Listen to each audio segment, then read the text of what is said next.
Hey y'all, what's going on? Welcome back to another episode of the Ooh Ladies First panel, honey.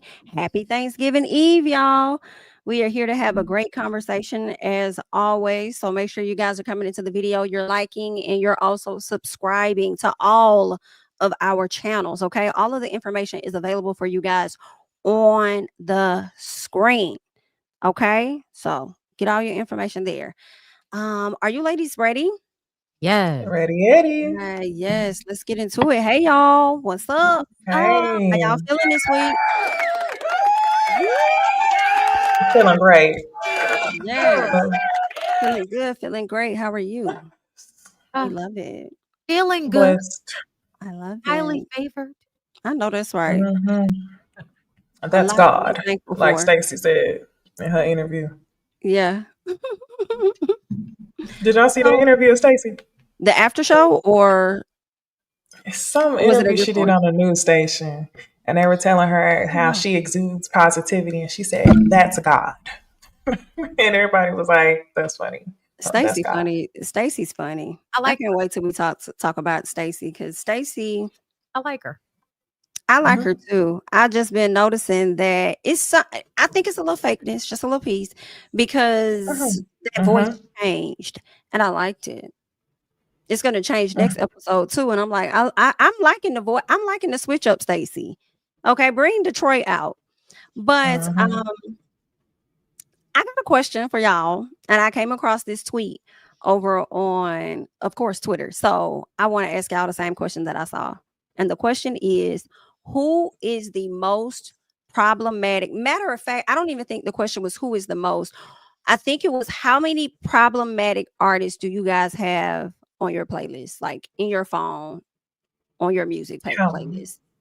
how Yikes. many? We'll do who's the most. Who is the most problematic person that you have in your playlist? You know who That's a mine toss is. up. That's a toss up between two people. I know what two you talking about because they probably the Should I go same two first? people I'm thinking. Yeah, go ahead. I feel like the people already know.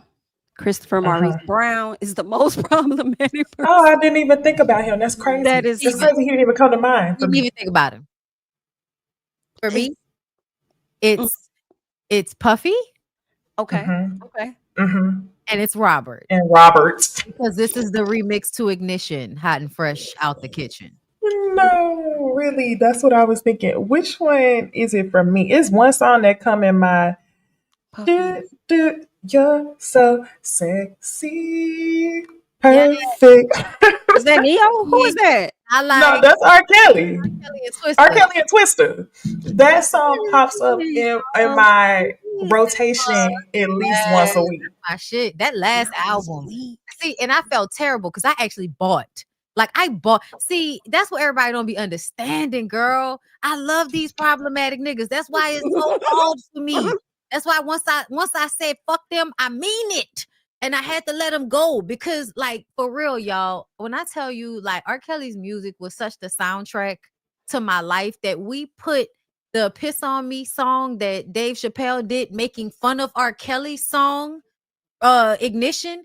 We had that on like on a CD that we would play in the car. Like we were like thoroughly into the Robert of it all, like Mhm. problematically so. So when I finally came to where I'm at with this shit now, please understand. It was so very, very difficult. I still listen to the music. I hate it. That's actually crazy because I didn't call myself like I noticed the hypocrisy. Because tell me why 2 or 3 years ago when it came out that Doja Cat was in them racist chat rooms, I Still love removed all of Doja from my no. I you removed know that? all of Doja from No. my phone, but I got Robert in here and Diddy in here. Like I could Wow. That's that's That's crazy. crazy. misogynistic, Necey. It is. But Child. it's problematic. Yeah. It is. Yeah. I mean, there's Mm-hmm. so many problematic people in my There shit. are. So, like, some people are naming people that it mystical. All of Hot Boys. Like, what do you mean? The entire squad. Okay. Have you listened to when you listen to the lyrics now? Like, it's hard for me to even get through some of these songs. They got to be a favorite. Like, it's got to be Juvenile or somebody. But I can't even like y'all. New Orleans people we have terrible music. Like, we have this song called "Monkey on That Dick" that was played at the children's birthday parties, Oh, geez, help like, us. loudly in the That's street. Well, not you know what? the. I can't "Monkey on that even be dick." Yeah. surprised because we had "Pop That We hear Coochie, that all the time. Babe, Pop That Coochie, Babe." So, Yes. yeah, you're right. Monkey on a Stick is the Yes. clean version, Yes, that's and the we clean did version. used to listen to that a lot as Yes. children. Oh, and hide, steaming relations. Baby, don't try my patience. I got an erection in a pocket full of protection. It's terrible. It's Who was terrible. that? Was that That- Mystical? no, that's just a local nigga. That was a local nigga song that blew up, and it's Lord. called Hot Steaming Relations. And they recorded it in one of the hole in the wall clubs. And when I tell y'all, it has some of the most crass, like, lyrics. Like, it's He says terrible. pocket full of protection. Was But it yeah, worse than ooh ah, love in a mile, kilo? oh, I don't know that. I think when I the rest of the lyrics, yeah, it might be. Oh, damn. But we It had might be some one and nasty one. folks back No, then, for didn't it? real. I mean, shit, slide on my knob like corn on a cob. Check in with me Mm, and do your job. Late on the bed. Listen, it knocks. It Mhm. still knocks in my yeah, what a Fire. shame. Yeah. Mhm. we are who we This are. just like Oh, you should right now. Yeah. girl. Listen, first you gotta put your into it. Don't Don't stop, stop, just just do do it. it, do it. Yeah. In. Listen, You terrible. ain't gotta say too much. Look at your eyes. I can say you I want can tell you what up. you ain't gotta Listen, call me a boo. Listen. we used to be at Club T Uh-huh. at the skating rink. We was pretty much from the time we was in seventh grade till we was in ninth grade. Uh-huh. We get dropped off at the skating rink. It was called Club T. People was in there getting rolled up to all the nasty songs. Oh, Marion came by one time to perform. Oh But my. it was like an actual club. So much so that like once I got to the age to go and party in club, I was like, I already did all this shit before. Like it was Child. like it used to be skip line, $20 to skip line. People was getting their snapback stolen. It was club culture in middle school. Damn shame. Mm.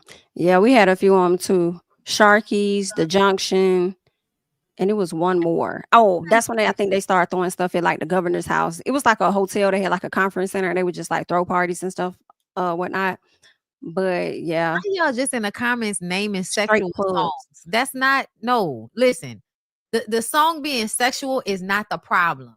The person being a artist or some shit is the problem, y'all. Okay. So somebody said Adina Howard. That's not even close to the problematic list. Okay. The lady just said she was a freak. That's all the lady did. Okay.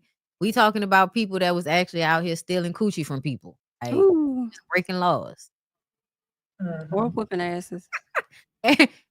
Punting holes in the head like footballs, and I'm still in this motherfucker. I don't know what they want from me. It's like the more money we come across. That's crazy. The more problems we see, and that he ain't never lied. He Okay. ain't never lied on that. Mhm. Yes, Have y'all every song. deleted anybody? I know Necey said, who you say you deleted, Necey? I Uh, deleted Doja. Doja, Doja. which was that was the only. I think that's the only person I've ever deleted from my phone was Doja. I Doja. think, yeah. Do I Yeah. still But I have mean, I got Doja back on my phone because of the. I'm in my go y'all, you go girl. Oh, True okay. that. True that. Yeah. I like Doja. I can't help it. I just feel like I can like some of your music and still feel like you're a terrible person. And y'all don't make that much money off of streaming anyway. Y'all ain't How even we all skip over Kanye though? oh, None of us said Kanye. because I I don't don't Oh, I listen to listen. him. I Really? see that there Damn, I are used to some listen to him all the songs. time. There are some songs, but I don't reach for him as often as I would reach for like Rob or them puffy songs. Shit. Mhm. But Yeah. like my what is it? Dark Nightmare, that shit. That Hmm. I was listening Twisted to Fantasy.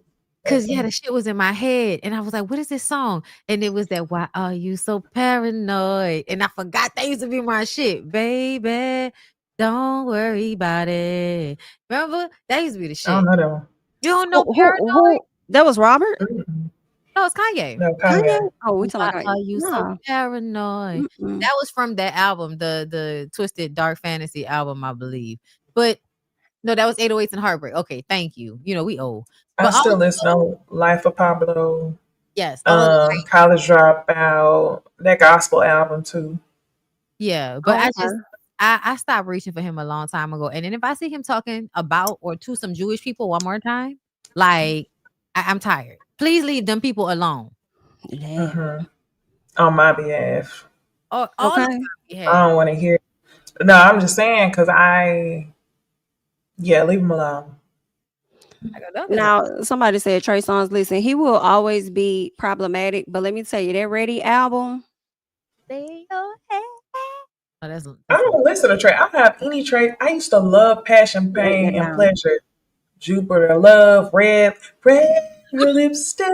Oh Baby, shit! he ate that album up. And I have to say, I haven't nah, listened to it in Yeah, years though, but he told that I used to have that I just thing front to back to that, front. what's that? The first one he came in that. Which one of y'all? Which one of y'all going home with Trigger? was that the first one? That was Yes, the I first. think that was the first one.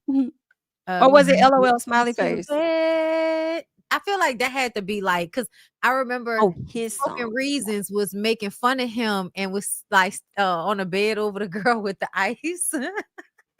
That shit was so funny, bro. What a time. It was. It No, really, was, truly. Girl, man. you gonna think I invented sex. You Mm-hmm. gonna He ate that. yeah, that was the shit. Y'all been seeing Lloyd Mm-hmm. out there? Lloyd is not problematic Yes. by far. Not Well, problematic. But he have y'all fell been off seeing his stage. huh? He fell off stage.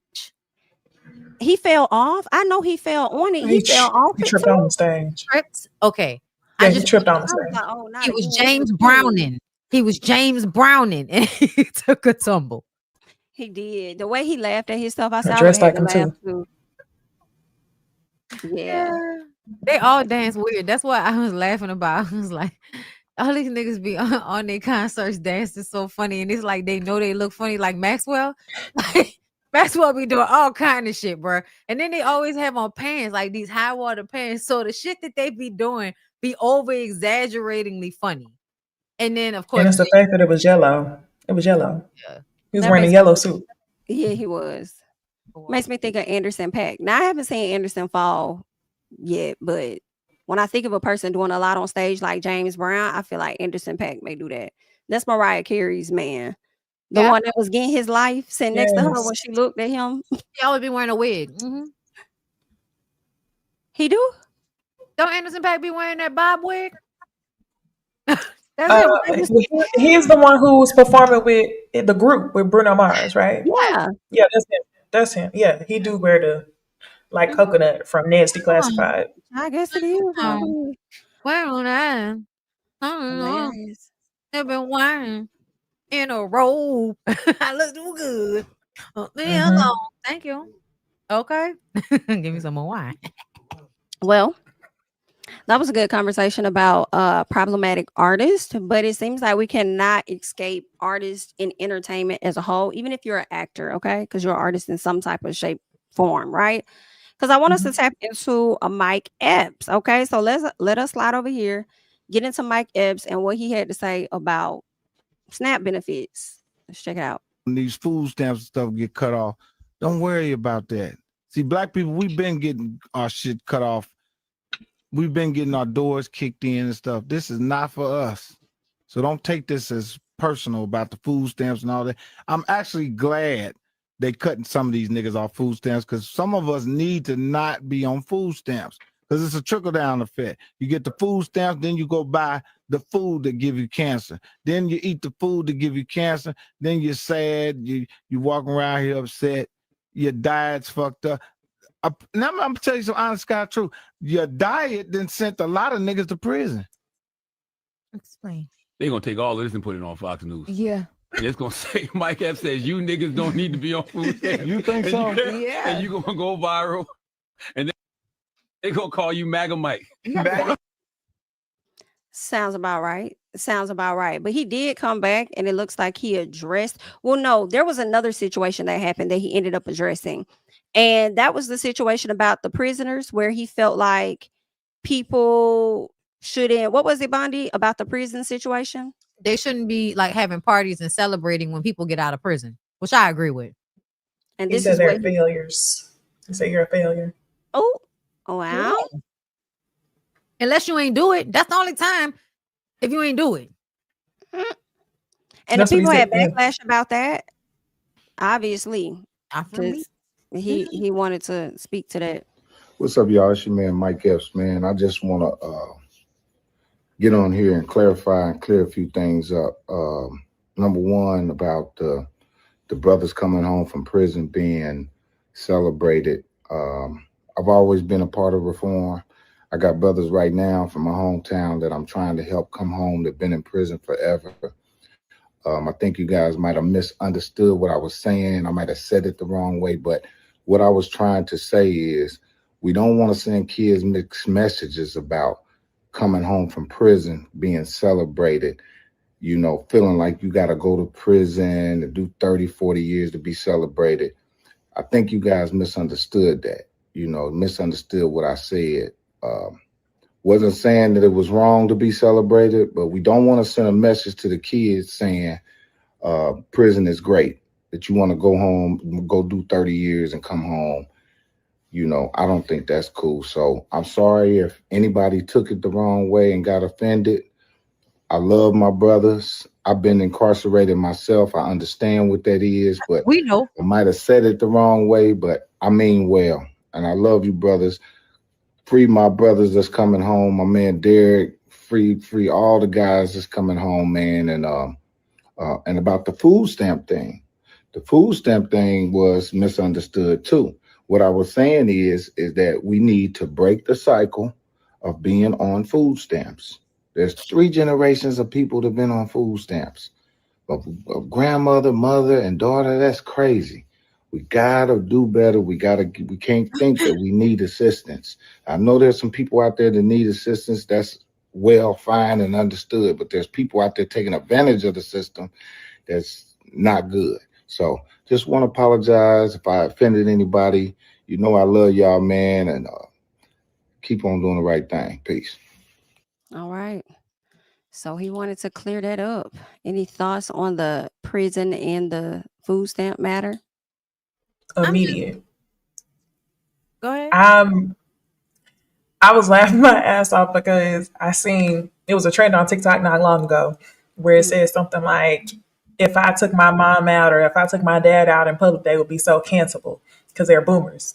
mm. And everything he said, even in the way he apologized, sounded so cancelable and like, why? Well, I didn't do nothing wrong. I didn't say nothing wrong. But don't get me wrong, okay? I agree with what he said on the prisoners, right? Because nothing irritates me like seeing free my nigga blah blah blah blah blah, free my nigga blah blah blah blah blah blah, like over and over and over again. But and then when they get out, it's a whole huge celebration, but nothing before they went in, right? So I understand what he's saying in a sense, but it was comical to me that in his actual audio, the recording, he says, "Why are we celebrating you? You're a failure." But then in his apology, he's saying, "Free my nigga, da da da da, free him."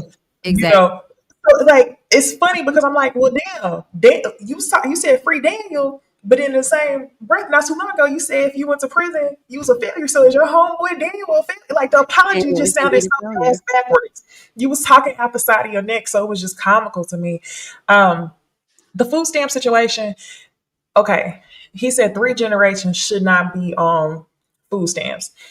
That's unfortunate, but the thing about it is, like I was saying before we started, the system is not built to help you get off of it.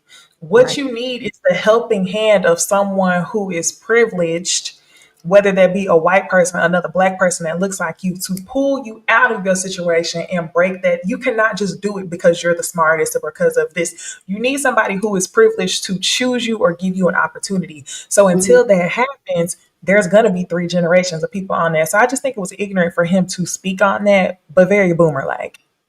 Mm. That's because they really have not paid attention, especially with Mike Epps. A lot of them have been very lucky. And the fact that they have been lucky, they don't realize that even their position is something that somebody else thought of ahead of time, that they needed a class of celebrity that was able to make the rest of the people feel like that being rich was in reach.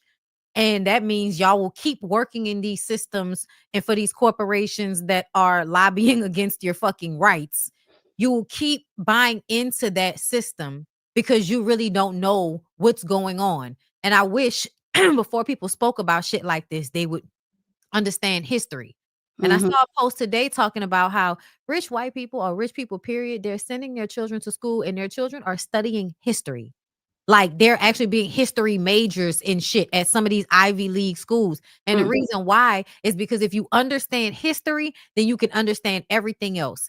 And one thing I learned from reading history books about the proletariats and like the between the 1300s and when they started to privatize land and what happened in England. The only time the people were able to gain some power and start to be as successful or as comfortable as the wealthy, the bourgeoisie and the landowners is when them people decided after the Black Plague that they weren't going to work anymore.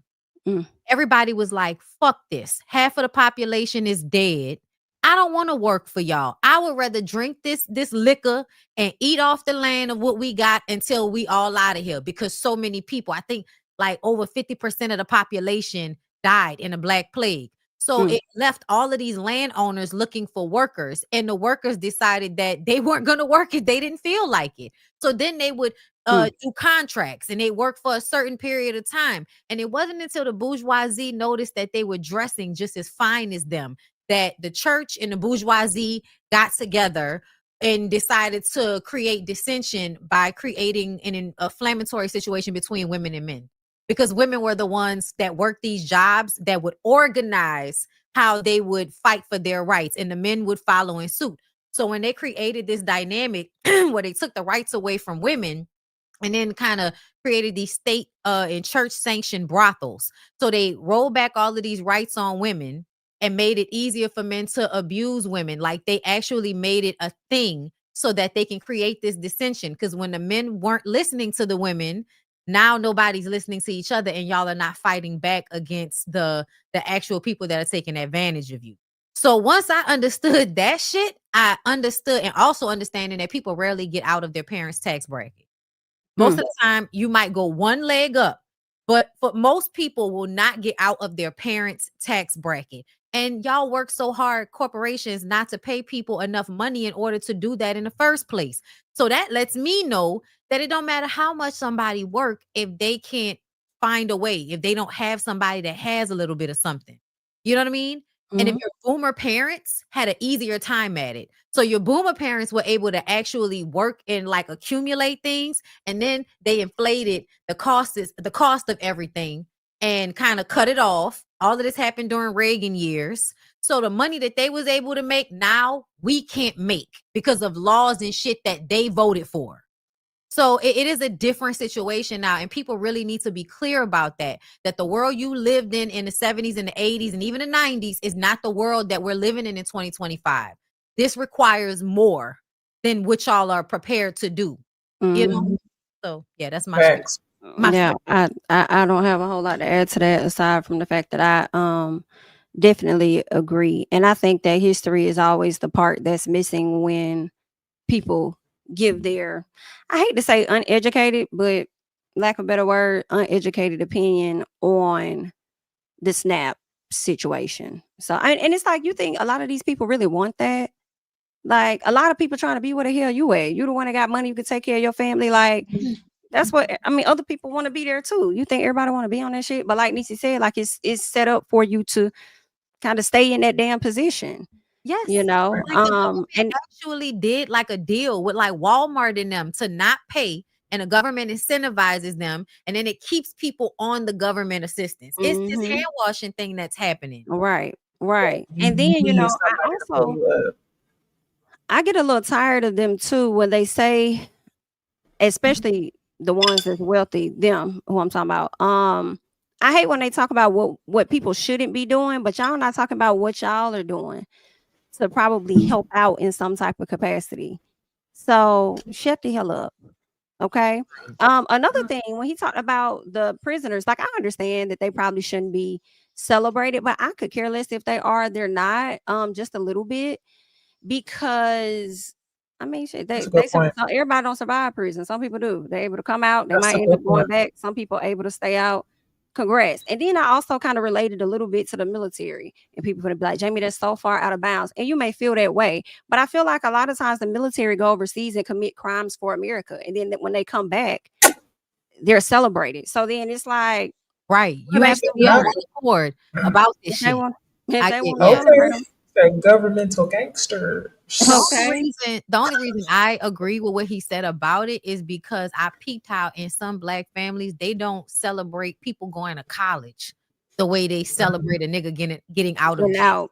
And Mhm. so that's the reason why I agree, because I did see that. Like they Mhm. you know, like a lot of people in the black community kind of point their nose up at like people who want to get an education.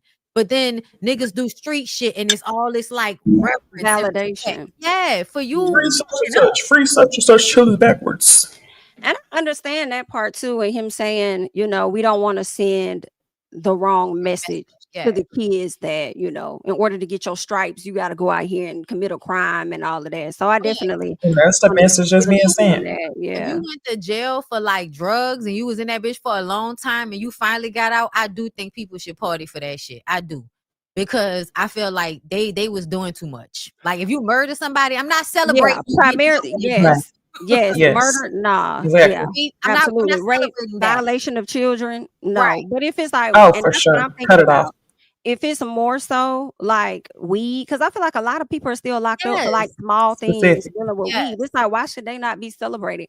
And it's like, are they really a failure? Or did the government likely fail them? Because now some of it is legalized in other areas, and these people are still Both. behind bars. It's both. It's both. Because sometimes I feel like, at least in my experience out here in New Orleans, a lot of niggas that's in prison are career criminals. It's not like, because I think you see shit on TV and you see these stories sometimes that go viral where it is like somebody did some shit one time and now they doing all of this time for something that they did. But Mhm. usually niggas have been in and out, in and out, in and out, in and out for years and end up in jail doing a 15, 20-year bid because it's their third strike and they've been going in and out. Yeah. So those niggas, That's what I'm annoyed with. yes. I'm Yeah. like, no, I'm not celebrating. You got out. Get a job, nigga. Stay out of jail for more than 6 months, and then And- I'll be excited. And that's why I Right. feel like it goes hand in hand, right? Because if they can't get a decent job and they're constantly denied somebody, at some point they are gonna start trying to sell something. And it was y'all that started dumping the shit in the neighborhoods for them to sell anyway, and then turn around and lock their ass up for the stuff that y'all were distributing in their neighborhoods.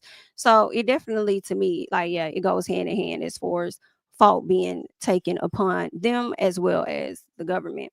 But I do agree though. I just wanted to say one thing though, y'all, and I just want to put this on y'all heads because I feel like I didn't feel this way either because I grew up just like everybody else. Mhm. But we really should feel like people are entitled to food. Like I feel like when you realize how much effort that this country put in for you not to be able to just pick fruit off of a tree in order to force you to work a job so you can be a slave for them, and they privatize shit that they really shouldn't be able to privatize, like water, and make you pay monthly bills on shit that God in the earth gave to you. So when you understand how people are taking advantage of us in this system that we live in, you should feel like people are entitled to at least $400 to pay for these expensive ass groceries, because I still had to pay $600 to $500 for cleaning products and shit that SNAP and all of that is not going to pay for. You know what I mean? So I want y'all to feel more entitled to things, because people who don't work, like billionaires, feel entitled to everything, even your life, your labor, 5 days a week, every fucking week for what, 60 to 50 years of your fucking life is ridiculous. It's ridiculous, It is y'all. very. And this is a reach. yes. But once you understand this, you understand why people decide to join cults. I'm not saying it's right, but I'm saying when you are so used to the system and your mind grows weak and you just want for freedom, connection, freedom, living off the land. That's why that shit living on your that's own. how Jim Jones got all them black people, Yes. because of this. Like it's crazy. That's how Jim Jones got all the black people. Because when you think about the way the society and the system is set up, Right. crazy. So just imagine. So imagine if every ain't shit ass nigga was given a stipend for a place to stay that was clean and wasn't infested with roaches and rats and shit. Not nothing extra, but just a basic place to eat, sleep, and stay. You get a stipend for food, meaning that at base level, you don't have to work and you can get food, shelter, free education, and free healthcare. If everybody is given this, which people do it in other countries, America is one of the richest. We can afford to do it. If we did do that, imagine how, even if all niggas wanted to do was do nothing and sit in a house all day, they wouldn't be starving. So they wouldn't be knocking you over the fucking head for what you have. That's another thing, is like this survivalist shit is it creates this system where the people that really want to work hard, they will get knocked over the head by the people that can't really work that hard or can't really figure it out or whatever. So I really do feel like there are some things that if you want us to live in your country, because no matter what, when we die, y'all have a social security number attached to us that I feel like adds money to the bank of this country every time one of us dies, meaning that we're worth money whether we're dead or alive in this country. So you really should be feeding and housing all of the citizens of this country without them having to work 3 fucking jobs for less than $10 an hour. I'm just gonna keep it a buck. And I just Yeah. want to put that on everybody's mind, and then I'm gonna get off my soapbox. But I feel like a lot of people don't really understand what the fuck be going on. So And when you said, everything and people needing to be able to have access to food and stuff, it made me think about this doggone post that I thought I saved or reposted and I can't find it. But the guy was talking about pollen in yes, Atlanta and why it's so bad yes, because they decided that I guess they didn't want us black people to have access to food, like hmm natural food to grow on trees. So hmm what they did was they planted a lot of male trees. And then at some point, they looking for, the male trees need they were saying something about they need other to female pollinate trees to fruit yeah, they trees. need to pollinate. So Yes, what ends female up trees happening create is food and fruit. So yes. yeah, And they get rid so of them, and the they just pollen. it's like them releasing, and then we get all this pollen on us. And they was trying to say how it's connected so much to race and stuff. And I'm like, dang, where is this post at? Because he could better tell it than I can relay it. And I'm like, I could have sworn I liked it or reposted it, and I cannot find it. Yeah, I heard that But it years was good. ago.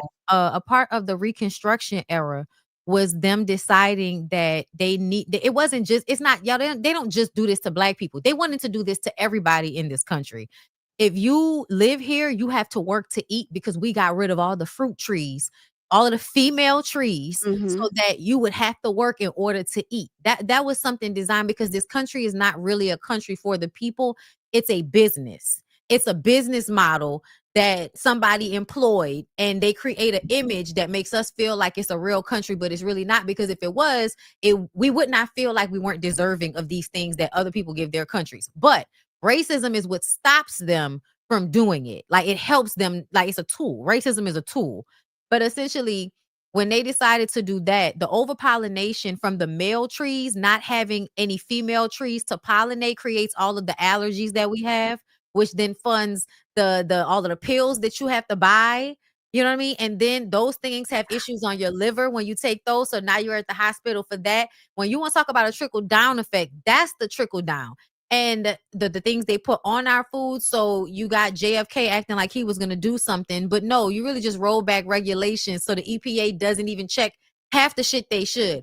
There are so many regulations that should be put in place to protect the citizens of this country, but there are people lobbying and paying Mm-hmm. for congressmen and all of that to not do it.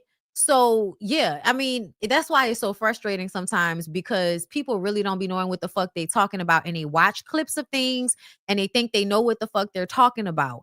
And it's like, no, you have to know history in order to know how we got here and what's even happening now, because all of this shit be like a repeated cycle over and over again. It's always somebody rich trying to force work on people under them so that they don't have to work, and then convincing the people doing all the work that they're not working hard enough. It's backwards. Very much. I'm like, dang, I thought I saved that post. I hope he didn't take it down. But I saw you it. I saw know it? what you're talking about, but I've also I've seen people talk I about haven't that like seen it. over and over again. So you could probably put That's it in crazy. and it'll come up about no female trees or something like that. But it was some shit they did like during Reconstruction after slavery. Sounds about right. Once they decided to restructure everything, it definitely sounds like it wasn't just for us, okay, to keep us out of stuff. It was more so to fund what they trying to do and making them the billionaires they are today. Like, it's just been so much stuff I feel that's been happening in politics. I'm like, okay, now I'm exhausted. Yeah. I'm over it, especially when I saw that the Georgia election interference case got dropped. Yes. I I just knew they was gonna use that tired. shit with Fanny. I was like, fuck Fanny, why dick? Always over dick, Fanny.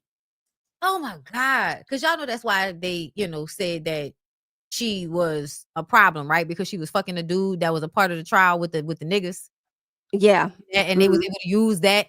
Yeah, I be mad at women all the time for this because it's always some dick. Okay, it was the same thing with Latoya Cantrell down here in New Orleans, our mayor. Okay, everybody hated you, but look how they got you hemmed up now. They got you hemmed up with actual charges because you was fucking some dude that you wanted to play bodyguard with, giving him jobs after he got kicked out of NOPD. Like, it's always some smart woman doing some goofy ass shit over dick. I don't get it. Mm-hmm. Well, that sounds like a good segue. No, I was Ooh, about to say Always. that's got to be a segue. It's It's got to be. always a woman doing some goofy over NIGGA. Well, let's talk about Mia Thornton for a little bit. yikes. Because Giselle Bryant and Robin Dixon came down to their podcast to have a conversation about Mia. So for the people that don't know, Mia Thornton of Real Housewives of Potomac was recently arrested, right, for larceny. She stole furniture out of a home she was renting along with her roommate / man, Inc. And the furniture ended up being about $11,000. All right. Not only that, she was being processed for an eviction a few months before that.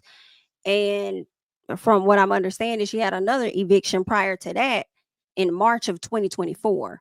So let's get into it because that's crazy to me. Are we talking about Mia? Yes, we can talk about Mia now. Lord, the Real Housewives of Prison. No, I'm not taking that. I'm not taking The that P is because Mia's you no too? longer a housewife of Potomac. okay. So we're not gonna add that title for her. Okay. We're not in prison. I'm not a goddamn criminal. God damn it. I'm like, at this rate, I'm gonna be next, y'all. I No, don't know you what I'm ain't- going to jail you ain't for, going to but I'm gonna jail? be next. I don't know what it's gonna be for. You don't commit crimes that I know of. It's gonna be for something stupid. Well, I she don't said know. that. I'm not but- putting that on me. I ain't going to jail. No, I don't I'm commit not. crimes. I don't plan I'm to go not a to jail. criminal. But I don't yes, steal things that are not mine. Yeah. Even men. Later. I don't even take people's men that are not mine. Okay. okay. So Mia Thornton the other day was arrested at the airport. She had a Child. warrant out for her arrest. Oof.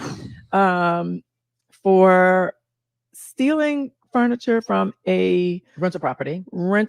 furnished rental. Yeah. So like staged or furnished. Yeah. Yes. Yeah. And they made, I don't know the whole story, but it made it seem like she was trying to make a getaway at the airport. And Well, if you watch the body cam, she says it's in storage. yeah, So you took it. right. And apparently I saw some other, I don't know if this is true, but I saw some other video and they said that the woman, the owner was in China.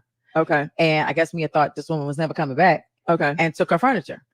But why would she put it in so you put the furniture in storage? Yeah. To do what with? Like to I listen. Mia was trying to make out like a bandit. Her and Ink, because Ink was there too. really? They said they mentioned his name. No, she said something about Gordon. She asked the police if Gordon was still at the airport. No, it is whatever Ink's real name is, that was the name mentioned. Oh, really? Yes, that's recent. And she said something about a roommate. Yeah. I heard her say something about emails and her roommate.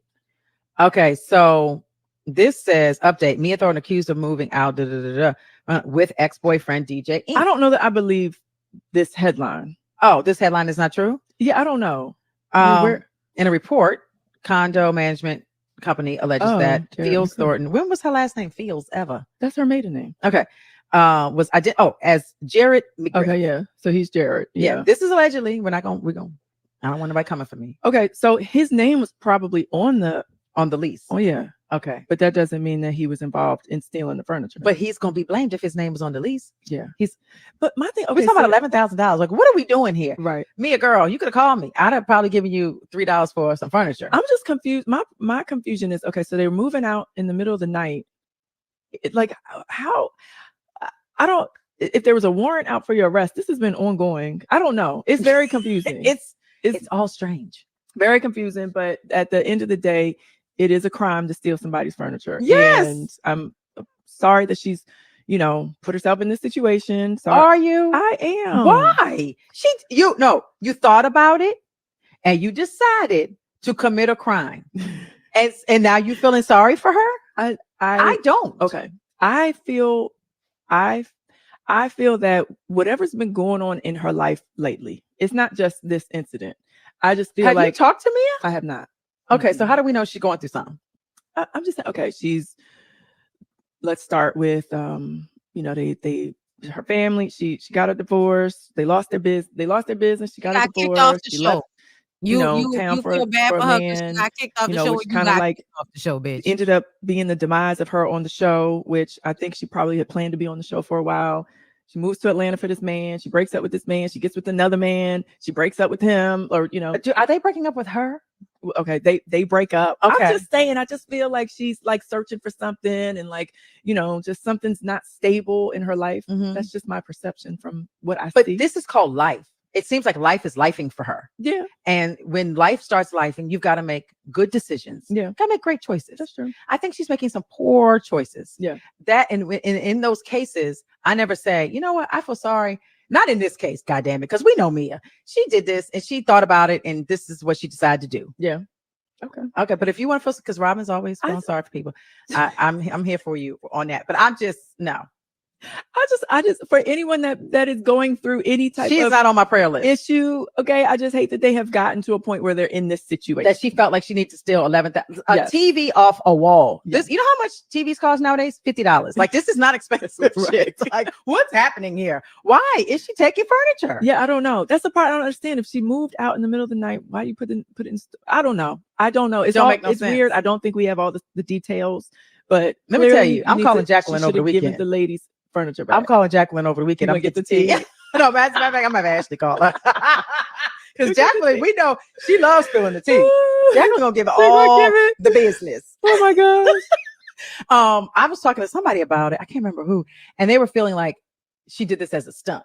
No. And I'm like, no, you don't stunt your way to jail. no. You know, No. like to get back into like the news. Oh no. I don't. Not with this. No. No. No.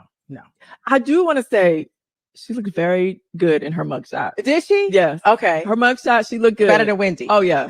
It was that's what Wendy was going for. Like Mia gave what Wendy was trying to give. Wendy was going for my wig is on crooked, and Mia was going for glam, airport glam. Yes. Okay. No, but it was like natural. It was like natural airport glam. Yeah. She looks good. Yeah. All right. So that's what the ladies had to say about Miss Mia Thornton. Robin was giving her a lot of grace and support, unlike what she did for Wendy. And she was acting very confused by the headline, but she was very sure when it came to Dr. Wendy and her headline. But That's why Robin is where she is, on the couch. Robin couldn't even really. Did y'all catch at the beginning of this, Giselle almost, so when Robin said Real Housewives of Prison, Giselle almost said, no, don't put that, we ain't gonna put her up there with us. She wanted to say we ain't gonna put her up there with us, but then she had to realize that Robin ain't on the show no more, so she rephrased what she was gonna say. Anyway, I'll say this. Like I said last week, I do believe that this was a stunt. Two things can be true. I hate to say this. I'm gonna sound like an asshole. I had to take Mia is gutter as fuck. We knew this from jump. She thought she was classy because she worked at a strip club that sold lobster instead of chicken wings. I am not shocked by any of these activities at all. If you really been looking at Mia over the last, let's call it a month, She's been so thirsty to get back on Bravo. She's been under the comments of everybody you can think of trying to interact and get in good. She went down to Atlanta trying to be cool with the Atlanta girls. She was on a boat with fucking Bobby Valentino trying to be seen. The desperation. She was even commenting under Ashley Darby's post trying to be cool. Y'all don't even fuck with each other, and Ashley Darby paid her dust. So I'm like, that is so funny. Like, I'm not shocked that you tried to make a headline literally right after talking shit about Wendy getting arrested. So I think that she's coming from, and people get so upset when I say this, because please do not take offense to this if you feel like you've grown up in a place of lack. I'm not casting judgment on people like that. It's literally when people are put into one situation, you come out one way or another way. She came out one way. It came from a place of lack, and she engages in gutter activity, and that's what has gotten her to where she is. So her thieving and stealing furniture is getting to the headline. I think she just trying to get back in the limelight. This is all she knows.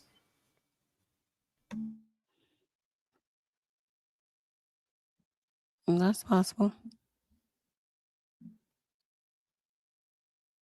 I don't care about Mia in the slightest. I don't trust anything about her to the point that she's boring. Like, even all of this shit couldn't like make me actually be interested, because once I feel like I can't trust what you're saying, I truly don't give a fuck. Because if I can't decipher what's the truth from a lie, then I disengage. Because I feel like the fact that you're trying to confuse me is a manipulation within itself. And I feel like she often is trying to like confuse people. And I feel like I clicked out when she was doing that shit with her kids, like questioning, whether the kid was the new niggas or Gordon's. Like, Gutter activity. why would you even play like that, you bum ass bitch? And then gonna get your ass on the fucking internet laughing about Wendy's situation, all for you to turn right around within a month.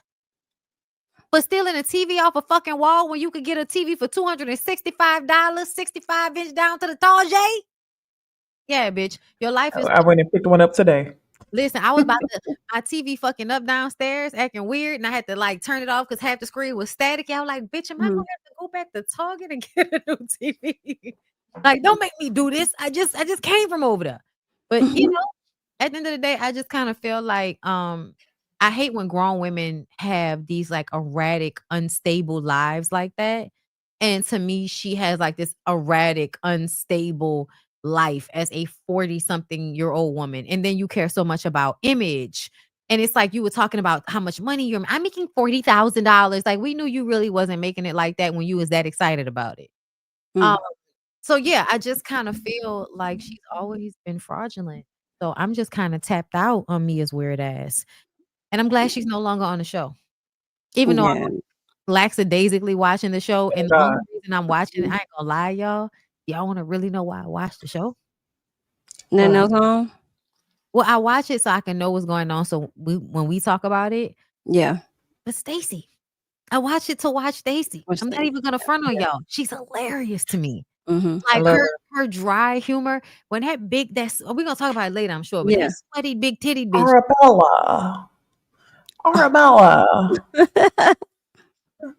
I know y'all saying no. I know, but y'all broke Target pockets enough, and I really don't shop there the way I used to. But they are one of the. I'm not going back to Walmart. I'm just because it's between Target and Walmart. I'm not going back to Walmart. Y'all know who Mia reminds me of when I say spirit of lack? Oh, Mia is literally Marlo. Do y'all see it? Okay. What I mean is, like, they will do anything for attention.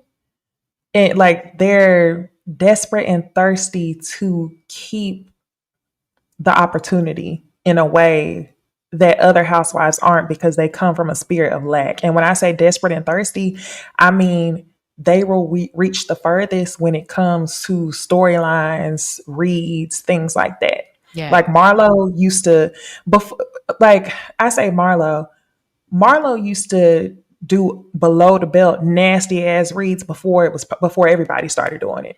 Mhm. And it used to be like, ugh, you really gonna go that far and do all that? Now the shit is normal, right? But Marlo was doing that because she came from a place of lack. She needed to keep her spot on the show. Mia, with these gutter ass storylines, place of lack. So I feel like they're very, very similar. I just think that unfortunately Marlo is a little bit more classy version of Mia. I think Marlo assimilated better. Yes. Marlo is who Mia thinks she is. Yeah, low key. Yes. Yes.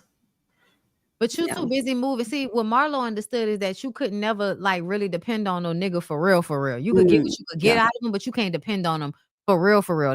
I think Marlo probably had an opportunity to marry some fuck ass nigga and decided, nah, I would rather just fuck you on every now and again and get the check from you. Thank you. Like Summer Walker. Mm-hmm. So, I respect these choices because I've actually I've watched women go from being married and being faithful and doing everything to when they're older, and how things change once people are older, because it's like everybody understands we didn't been together all this time. If you fucking somebody else, you got your little girlfriend somewhere, nobody cares. Like when Right. people get older, like I'm just saying, like I've watched people get older, y'all. And once you realize how when people get older and close to death, they be doing whatever the fuck they want to do, you realize they're especially gonna do that when they're younger. So what is you like? I'm not about to be getting all upset. Like you either gonna act right or you not. Like it Right. Okay. much. Yeah.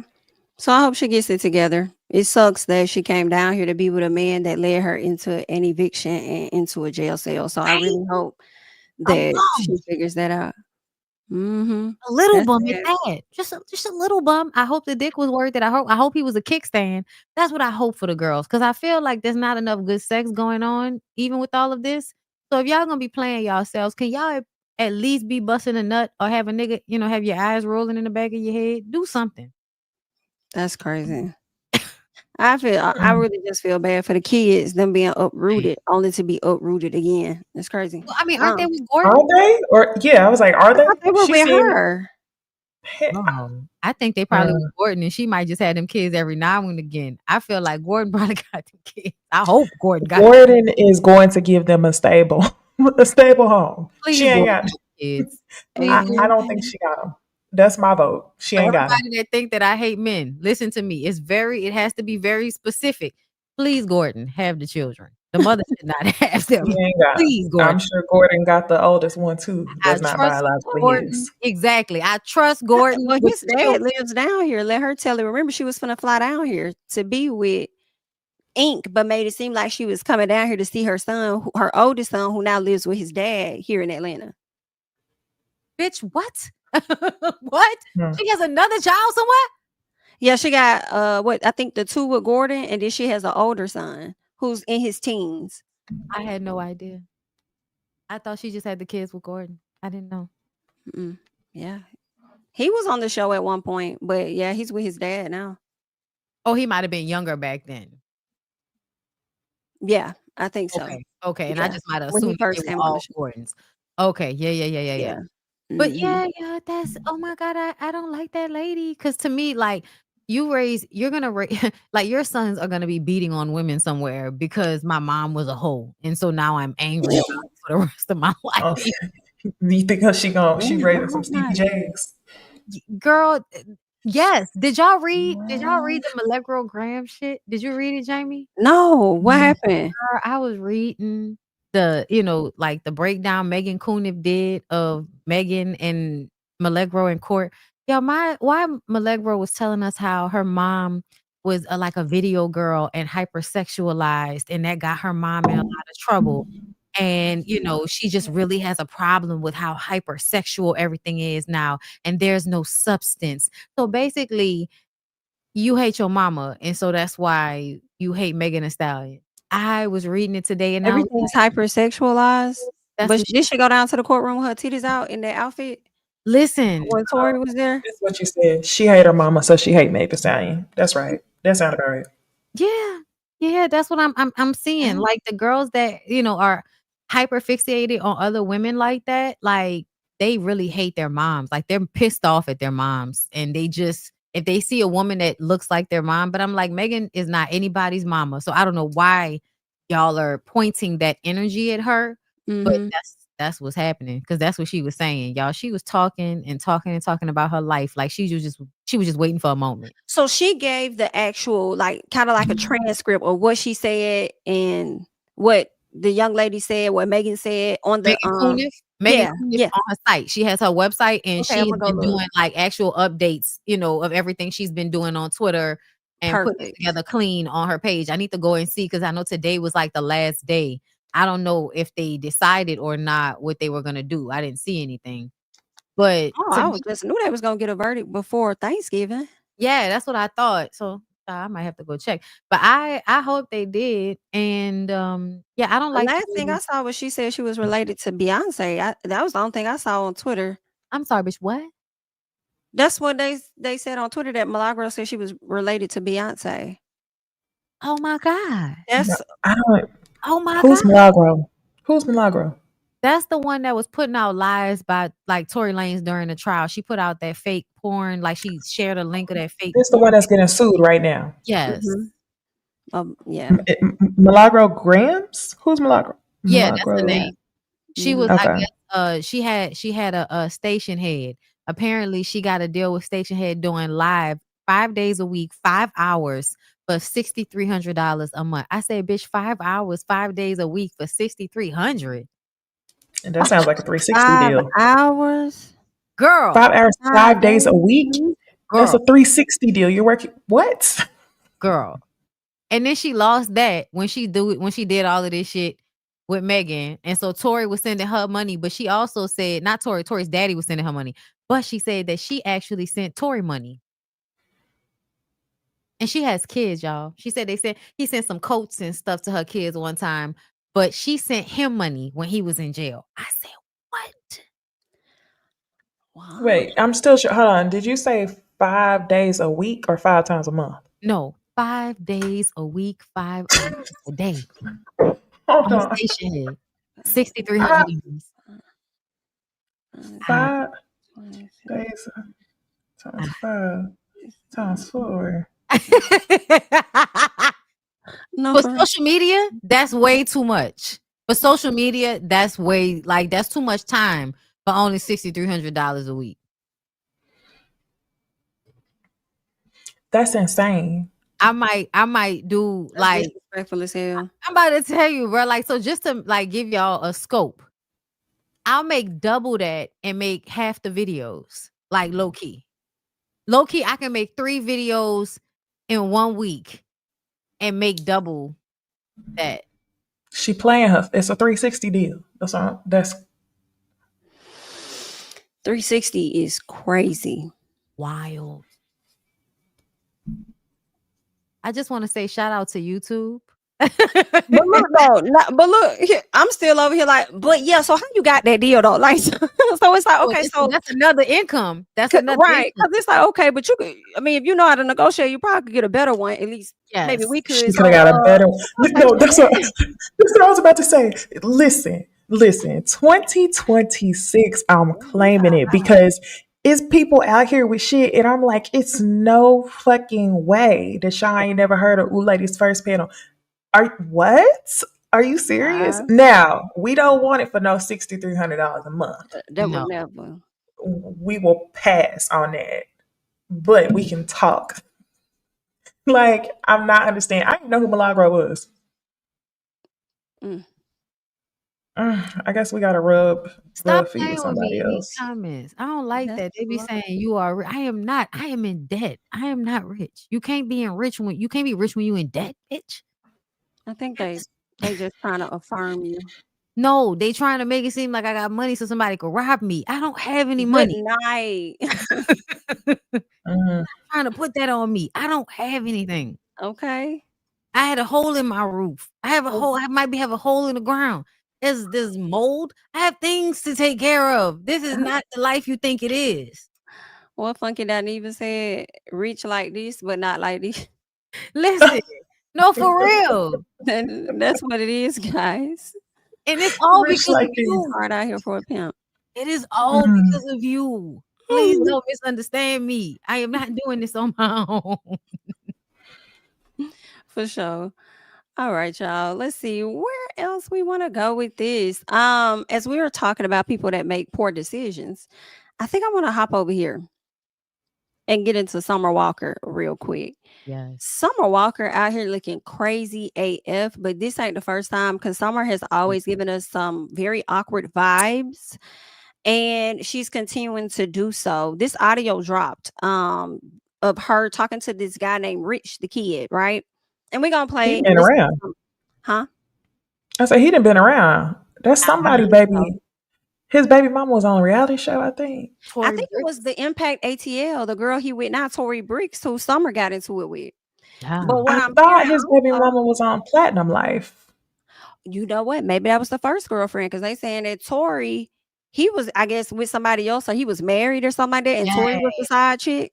I heard that. So I can't feel bad for nobody in this situation. Huh. But yeah, maybe the first lady got kids. But this is Summer on his line. I'm not gonna bother y'all. Like, you can buy me a new phone so she don't know the number and save it under Pizza Hut for all I care. I'm not gonna post it. Nothing.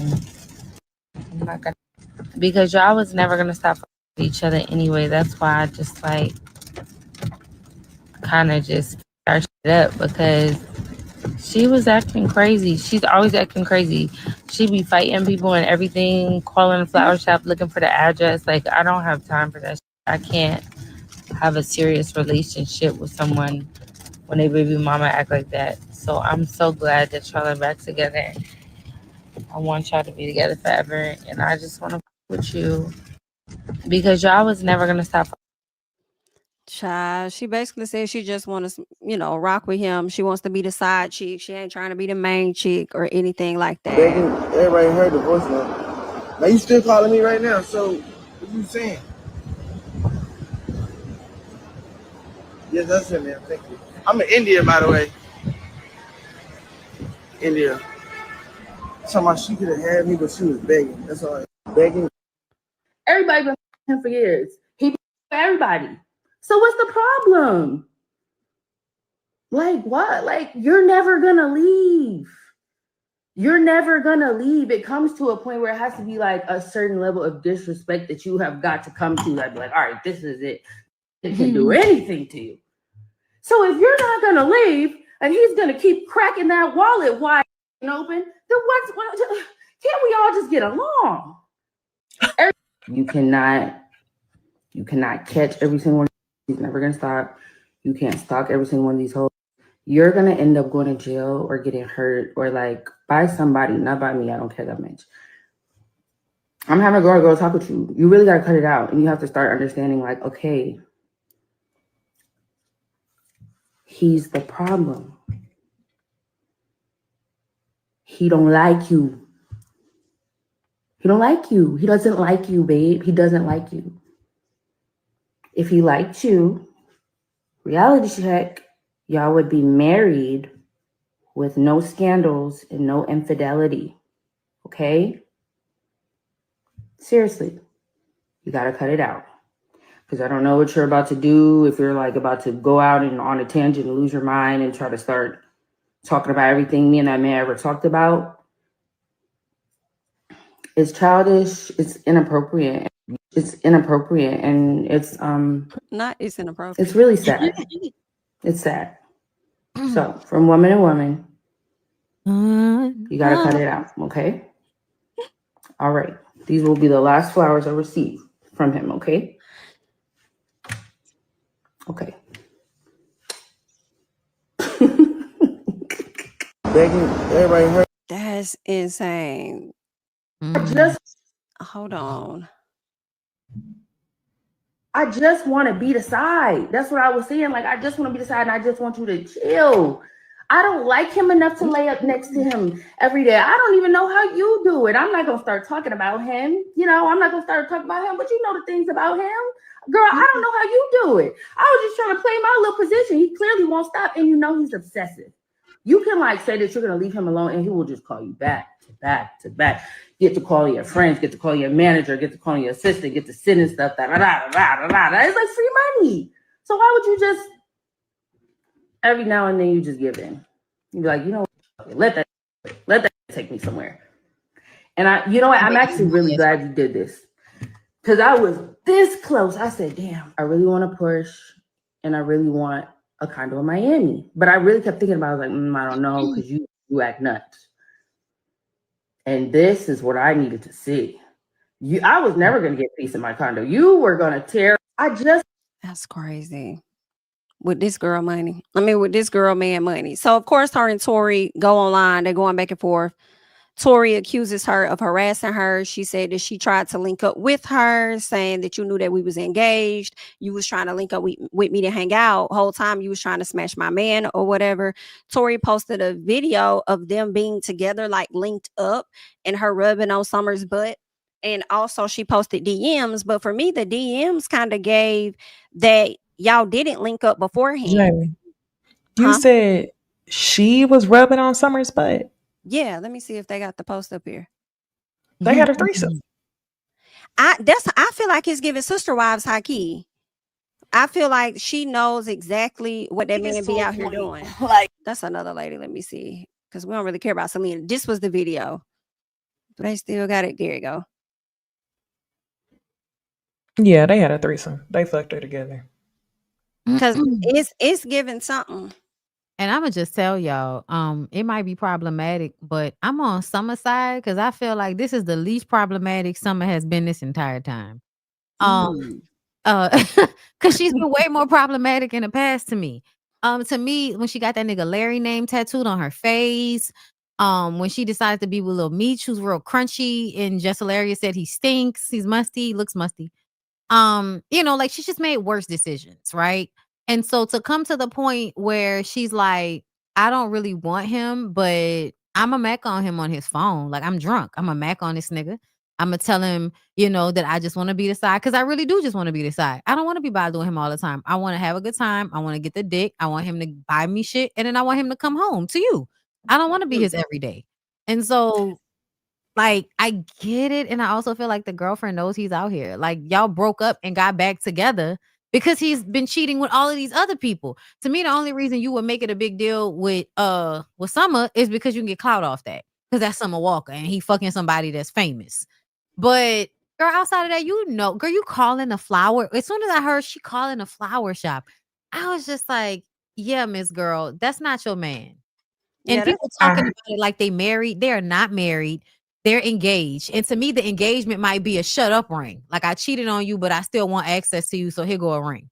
So yeah, girl, You explained it perfectly. I hate this situation for Summer because that is really embarrassing that she called him on the phone talking about saving his Pizza Hut. But two things are true. The dick is fire. FYE. I'm going to assume, just based on the way she's acting. Hold the pussy up. FYE. Two, I'm not saying I condone, but the second thing that's true is this has to be such an embarrassment to Tori because the way that Summer is behaving is as if it's what y'all saw when we started the story. I said he didn't been around, right? Because I heard his name before. So the second thing is that it's common knowledge that this man is community dick. He's a pass around. So I think that Summer, I think this is what we need to do. Like Bondy said, they're not married. You know how we be talking about women be ran through? How we don't talk about it. People say women be ran through. Treat these men how y'all be talking about women that be ran through. You can't take them seriously. So and like Bonnie said, they're not married. They're not married. He's a fucking pass around. So I do think that this is kind of bird behavior, but at the same time, this is a single woman, Summer Walker, who really just want to fuck with somebody, and she ain't got shit to lose in this situation. So thank God she didn't get pregnant. Thank God. Yeah. And then some other nigga I saw just say she had an abortion. Everybody in the comments was like, great. We're so glad. Right, great. Yeah. Well, her bringing no more fucking kids in this she world. Got shit to lose in this. Yeah, I hate it. Yeah, I see. I agree. I definitely feel like Niecy, like two things are true. You sounded like a damn fool on their phone. You did sound like you was begging, but I also understand that women have to say certain things to make you think that they are that interested in you to get what it is that they want out of you. But I do question whether or not the DICK was really that good, or was it really The just the, money. The money. right, or was it the coin and the fact that he gonna spend it on not just her but her friends too. I mean, what It does it might have been. matter? Like, They're both the same, one and the yeah, same. either will You do. think the money and the dick is one and the same? Can't be.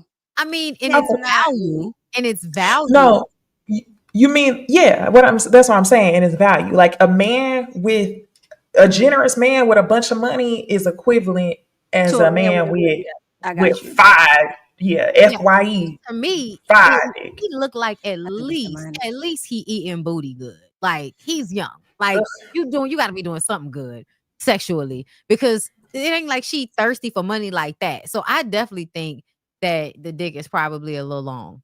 That's what it's giving. Think Giving a so? little long. I mean, she did say she was messing with a man for years. I've been messing with him for years. Yikes. And if you They got, You say know, he's not Tori. generous, though. He dropped her and he's begging, and she's begging. He was generous when he was with her. The comment from Mrs. Andrew said that he's not generous, though. He was generous. She said he was about to get the condo and something else. So she got Okay. plenty of things from him. Yeah, he was generous. Just because he dropped her, that doesn't make him not generous. He might have dropped her because he got caught up in his situation. right. Like, This person is more, Yeah. a nigga is going to choose the sure thing over the woman he might have to worry about. And he gonna have to worry about always. Summer Walker. He's not gonna be able to hold Summer Walker in Right. place like he can that other girl. That don't mean that Summer is not right about him being obsessed. 'Cause Going back to Only what Niecy said, you know, I mean, he didn't send her them flowers for no reason. So something, I mean, you know, something must have happened. she said, I wanted my condo, and you just made me know that I wasn't gonna enjoy it, as if there was no doubt in her mind that he was gonna get it. But Right. the other Exactly. thing Exactly. is, I feel like this is regular girl shit because Summer Walker could buy her own condo. This Right. ain't nothing. This is just fun to her. This is Yeah. fun with the community dick. And if I And was she Summer, the dick I had would drop it. And if I was Tori, I would leave that man. Who wants to be with a man that's community That's deep? what I'm saying. And he For over there real. taking 25 racks, giving it to her to pay her mortgage. Like, is you cool? like, why do you want to be with a nigga you got to be this worried about? Your nerves got to be this bad. When Summer said, bitch, I don't want to lay, I'm trying to figure out how you do it. Yeah, Exactly. girl. It don't matter what you say about, you could say whatever you want to say about Summer. That alone to me puts you in the lesser situation that you really want to be with him. Like, Yeah, Yeah. she took Beating no up, like, she L's. beat up her best friend, I believe. One of her former best friends came to the front and showed, like, on yeah. her sheets a bunch of blood and stuff. And she accused Tori of attacking her, saying that she was under the influence. Summer posted that on her page, and she said, you can't stalk and beat up everybody. And you can't. Like, I hate when women do that. Y'all go through their phones, y'all search for certain information. Then when you find it, you're not prepared to make no move. Like, what you doing?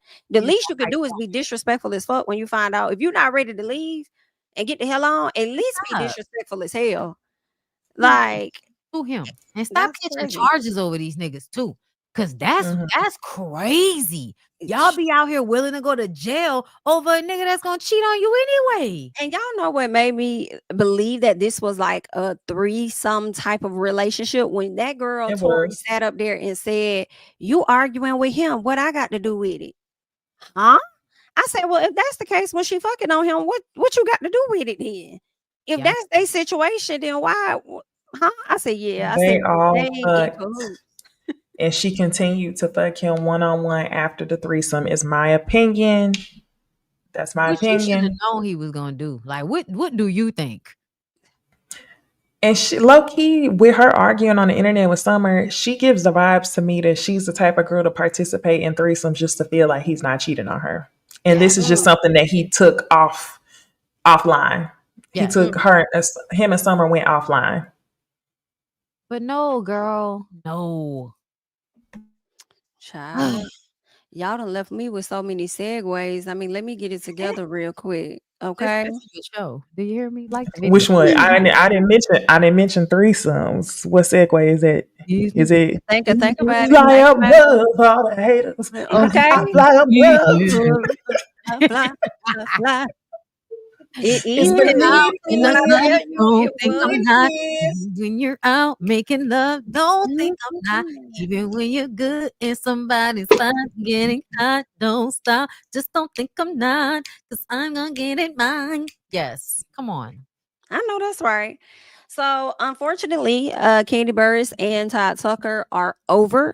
Candy came out and let people know that she filed for a divorce on Friday. With her filing for that divorce, she said it's been difficult. You know, you could tell when she talked about it on Amazon Live, she was a little raw in her feelings. That breakup More trial. news came out. Yes. She said that she probably gonna talk about it at a later time. She said that it's been something that she's been dealing with for a minute, so they've been having issues for a while. But according to the court documents, they just separated, where he's living in a completely different residence as of July of 2025, which I found to be interesting because she still celebrated his birthday with him August 2025, along with Fatum. Y'all remember Fatum that was a part of Real Housewives? When she was going at Drew, and people have been alleging that that is their girlfriend together. And I don't know. Mhm. I mean, I know Candy's open with her relationship, but I don't know. People are trying to fault Fatum and say that she had something to do with, their breakup. And Fatum actually responded, like somebody said, "Oh, they blaming you or whatever." But I feel like it takes two people, to for something like this to happen. And she says, "I appreciate your wisdom" or something. Let me pull that post up real quick because I just want y'all to see what she said. Let me share this one. Can y'all see this? Yeah, Yes. so that's what she put up. Oh, Somebody said the people saying you broke up these good people marriage, but a wise woman knows you can't break what's already broken. And she says, "I admire your wisdom." What? So you What a fucking weird ass response. right, because they make it feel like you fucking somebody. You may not even be. It may not even be tied. They saying that her and Candy together is what I heard. Listen, can I be honest? And I like Candy, but I'm not gonna hold y'all. I started to wonder that too. We want So you. I went to Candy's page and I went to her tags, and I just saw a lot of tagging with Fatum, and I was like, like y'all Well, sure this ain't Candy chick? Like y'all sure this Todd's? I heard it was Candy's chick. I didn't hear it was did y'all tied. see the clip? That's when, with y'all saying that. Did y'all see the clip from Candy's? I think her YouTube. Who she do the show with? Is it DJ A1 Yeah. or A1 and somebody else? And it was a clip. Literally the week before this divorce was announced, Candy was talking about threesomes, and she said threesomes has never been an issue in her marriage. She said, matter of fact, I just had a threesome less than 6 months ago, and it was great. Now, knowing what we know now, it's like you all. Now that we know that, I'm wondering, were you trying to flex Fatum or Fade, whatever the lady name is, by saying it was great? Was it so great that you ended up with the lady? I don't know. Listen, it's a possibility. I told y'all what I think about most of them hoes in Atlanta, but specifically Candy. Yeah, I honestly feel like there's Candy is a part of that generation of Generation X, that if they was born just maybe 5 to 6 years later, they would have been openly gay. But because they grew up in a time period with the parents that they Oh, it was did, the old clip. they can't. I'm sure it was like, because I don't think her and Ty were having threesomes like that frequent, and I haven't seen them do that show in a minute. But Okay. I can imagine them having a threesome and Candy having a relationship with the woman that they did the threesome with. And I could imagine it's because Todd is a man. And so to me, even if there is no threesome involved, this marriage was going to eventually dissolve because Todd is a man who's with the woman that makes more money than him and has more clout than him. And so eventually that was going to run its course. Cause like I was watching a lot of those old clips that everybody been Nasty clips. reposting. And yeah, he's making her like he's doing all kind of like manipulative shit in all of the Mental clips. manipulation. Yes, Yes. emotional, and the fact that Microaggressions. yes, and she's hurt right now, which makes me know that whatever happened, it's that nigga fault. I know we not saying that, but it's that nigga fault. That's what I believe. Prove me wrong, but that's what I believe. I want to play this video here. And I'm wondering, is this old or new? Because this could be old. I don't. That's the one that everybody in the comments is saying is, oh, this is the clip I'm referring to. Okay. Threesomes never work. That's not true. I done had a threesome and it worked just fine. It worked great, actually.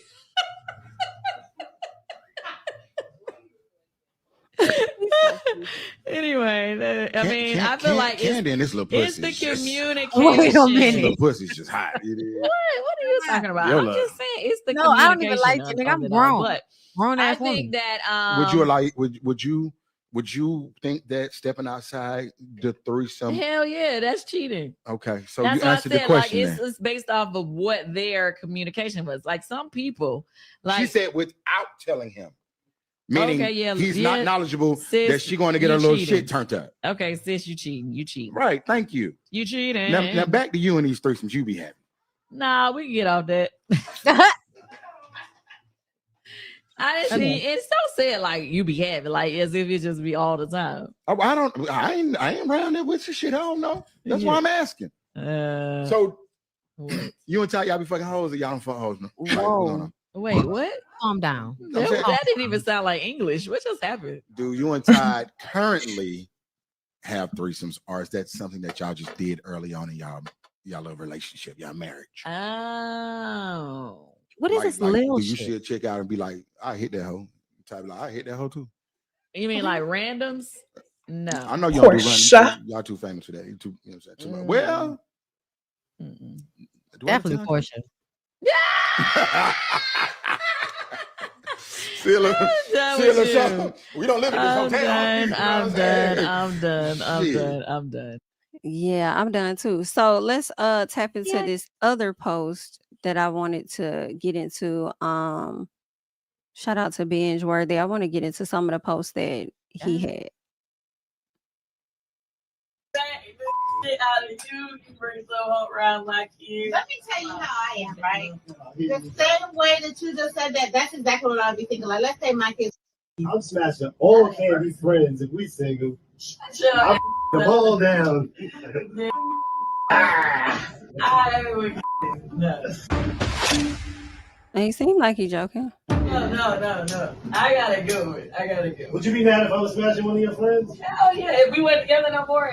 Yes, you're my Wait, is there any husband and my children's Is father. there any friend you wouldn't even be tripping about? Fucking bomb. Ass like you think Not about tell it. me. I'm just talking. He ain't going nowhere. Then I was like, but babe, I'm happy now. That's what I'm saying. Like, to me, it's like. And Ace and Blaze loves them. Yeah. I would smack the shit out of you. You bring so hot around like you. Let me tell you. I know I'm just messing up your whole deal. That's crazy. No, that's not even part of the conversation. No, but it is to me because even in divorce, I don't think it's right when men be trying to take half of the women. I don't think it's cool. Like, I feel like a man should always be a man and be able to handle his own. So you gained your money while the man was with you, and he nurtured you, he helped you, gave you ideas. He was a part of that, that progression. You don't think he should get anything? You did it all. What is he? Nobody said she did it all. Who's all these bombs? To do that, let's work on this. Like he's setting you up. He's the editing and music is so funny. Sound like a Wendy Williams situation. Oh, I don't really know that. But I'm just saying that he helps you blow up. I understand because he was like her manager, right? No, I'm just saying someone who like really influences, who's really there. So now you blew up. You wasn't blown up. Now you blew up. Okay, I like how Steve Harvey say he is now with his wife. But the money I had when I came in this thing, Nobody's talking about. That's not even part of the conversation. No, but it is to me because what I'm saying is when you and I got together in marriage, right, and we made more businesses, we made more, there are more things happening. Right. To me, the money that was made after marriage, that's a different conversation because we both contributed, whatever. Child, that's terrible. I hope this divorce is not going to be long and drawn out. And I think it will be. I feel like some of the businesses done dissolved. So is Right. there So what's the anything new? to like really split? Because I don't think he should have rights to nothing she did before him. Something gives me that hopefully they have everything. Okay. This is what I read. I read that she has everything that she had before him at 100% hers. Anything that came after him is up for debate, split or something like that. However, in that clip, didn't y'all hear how Todd said, oh, I don't know if they said it in the portion of the clip that you just played, but if you watch the longer clip, he said, you was making a couple $100,000 a year when I met you. Now you making $4 million a year. So ain't no telling how much they made. The majority of her money could be with him, and we don't even really know it. It wouldn't So necessarily work like that, depending on how her money was set up. Because mhm. if they bought, say for instance, they use Candy's money to buy a property or something, then he would not be entitled to anything they did with that property. Like if they turned it into a restaurant, because it's still with the money that Candy had prior to him. So it would still be something that she purchased with her own money. So he still wouldn't have access to it. Remind me to tell Even y'all though something. they're married, though. Yes. Yes. What if she received a return on her investment? Mhm. I think that's when it's different, right? I mean, If she then put they would in have like both. 100. They would have both made money though, and then they would have made money based off of that. But like, let's say for instance, what them restaurants was, if she paid for that building that she still owns, and those restaurants are dissolved, but she still owns the building, and she bought that building with her money from before him, she won't have to split that building or any of the proceeds of that building with him. She might have to split whatever is in her assets from that time, from marriage until now. But like, if it just depends on how it's set up, especially if it's set up in a trust. Like if Candy's smart about her shit, she might have certain things set up in a way that he can't get it because of the way it's set up. Because if you Yeah. have something in a trust, or if you have something that you got, like inherited, it can be a situation where they can't get anything from it. I wonder if she owned it. I know she didn't own Blaze, and I'm wondering about Peter Street. I wonder if she just One of them she owns. When I talked to old girl, Chandrika, she was saying that one of those buildings, what OLG was, Candy owns that that whole big. thing now. Oh, gee, they She still owns the open, whole right? block or just that that Like building? that shopping area. Like it's how Okay. it's a bunch of buildings together, I believe. She Yeah. owns the whole thing and people rent it out now. Oh, that makes I'll sense. say, Yeah. I just feel like Todd is gonna be grimy just based on the clips and what he's saying to Candy. I feel like he's gonna be grimy. That's all. I don't I think he just have a man that's gonna be like, "Oh, keep what you got. I'm gonna walk away with nothing. he I'm was just gonna walk away stingy. with my No, he productions." gonna He was contest that. stingy with his own daughter. So I definitely don't doubt that he'll be stingy with Candy. That's why Mama Joyce fought the way she did to make sure that he didn't have no hand in. And I'm glad. I agree with Mama Joyce about that, to make sure that whatever was left for Riley would not be up to his discretion. I got a question for y'all, and this is a little messy. It may even be a reach. So it was a clip of Mama Joyce saying to Todd when he was on the show. She said, "Y'all from New York. Y'all know y'all slick, right?" And you mentioning his daughter Kayla. I remember when he didn't have a relationship with Kayla until he got with Candy. And the story goes that he didn't know that Kayla existed. Mm-hmm. At Y'all first. believe that? I don't know. It I could have don't been a know. situation where it made him look less like, it made him seem more trustworthy if he taking care of his daughter. Because you give niggas brownie points for shit like that. And Todd is really smart. Todd is really smart. Because when you hear the shit that Todd was saying on that show, initially, when you listening to the stuff that he's saying, it could be interpreted as this is somebody with his ear to the street. He hear the conversations that niggas is having. Niggas is having dumbass red pill conversations.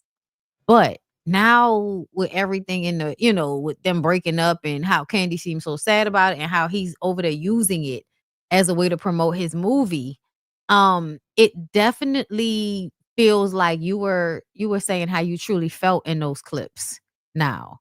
And so, yeah, I could definitely see him using his daughter as a way to manipulate Candy into thinking he was safer than he really was. And in that way, I'll give it to Mama Joyce because essentially Mama Joyce was right. But I also feel like the only reason Mama Joyce is right It's because it takes one to know one. And I think that you wanted to control Candy. And if it wasn't for the way you treated Candy, Candy would not be prime pickings for people to do what they do. When you teach your child to have this, groomed.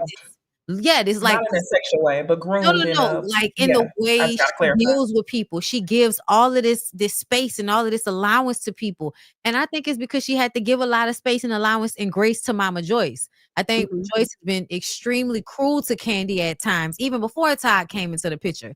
Like she wants to own and possess. And, you know, it's just a lot of things that I feel like she did when it came to Candy that would make Candy susceptible to somebody like Todd, because you really just want somebody to be tender with you. So that's all it will really take, is for somebody to, you know, just show you a little bit of tenderness if you're not even used to getting that from your fucking mama. Yeah. I But don't she know couldn't handle if it right, we though. I just want to knew say or that. not. Say She what? didn't. I still want to say, like, Mama Joyce didn't handle it right, though. I want to say that, because, like, you're supposed to tell what you feel and then take your hands off of it, and she just did way too much. That's a great point, because I see people mentioning that people are now saying that Candy didn't treat Todd right, and I could kind of understand. Well, I see your face, but I kind of understand where people are coming from. I'm not gonna lie to you, because she allowed her mama way too much leeway to be disrespectful to everybody around her.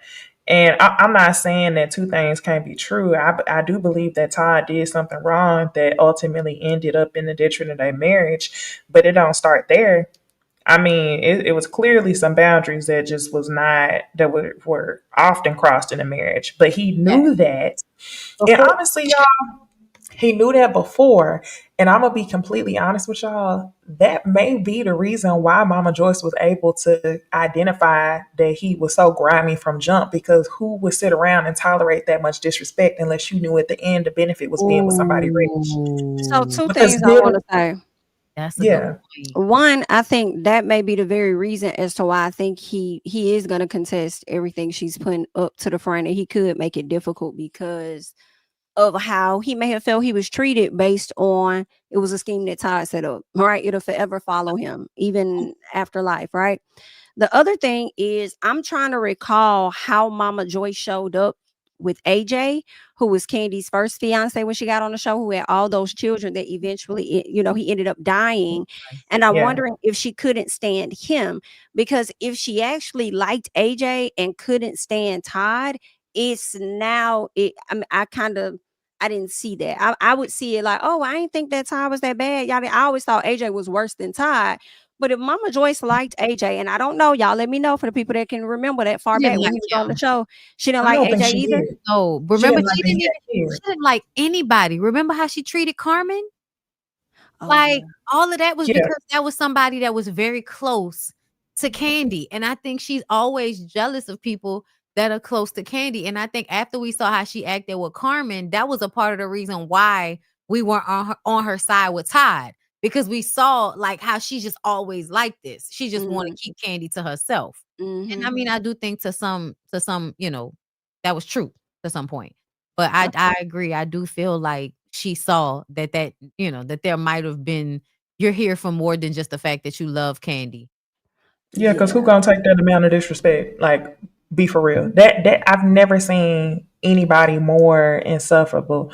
I'd have to say she's probably worse than Wanda from Huntsville. When that man mama died, she was still like, to me, cruel to him. Like I don't care if you feel like somebody a snake or not. That's a part that will show who you are at the end of the day. You didn't have to trust him, but you also didn't have to go out of your way to be so mean all the time. And she was like intentionally like, and even the way she feels about the kids that Candy has with him versus how she feels about Riley. Like that's another thing. I don't know how she treats them in real life, but she definitely had this thing where because Riley came first, there's more of a love for Riley than there is for those other kids. And that just feels fucked up. Like what them kids do, girl? It's not them kids' fault that you don't like their big head daddy. Damn. I'm thinking about Mama Joyce and how she affected Candy as a parent growing up, because again, that's another great segue. Listen, the segues is crazy. Yeah, best of luck to Candy though. But yeah, I will hope he doesn't take a lot of anger out on Candy during this divorce because they do got these 2 kids together. But I do think now, as we're talking it out more, I don't know, he gonna get some pushback for sure. I think he feels like he is owed something, and I think he feels like he played a very important role in her career over at Real Housewives of Atlanta and other things he may have helped her acquire, and like with I think he Broadway did and all though. of that. He gonna think that Unfortunately, he definitely. unfortunately, he did. He did. She was the talent, but unfortunately, he did. He was a great business partner to her. He was a great business partner I to don't her know. in good respect, because I feel like a lot of the businesses they did together didn't work out that well. The restaurants, he was cutting corners. The shit was not ran well. And then when it come to the other shit, I feel like that was really off of Candy's name.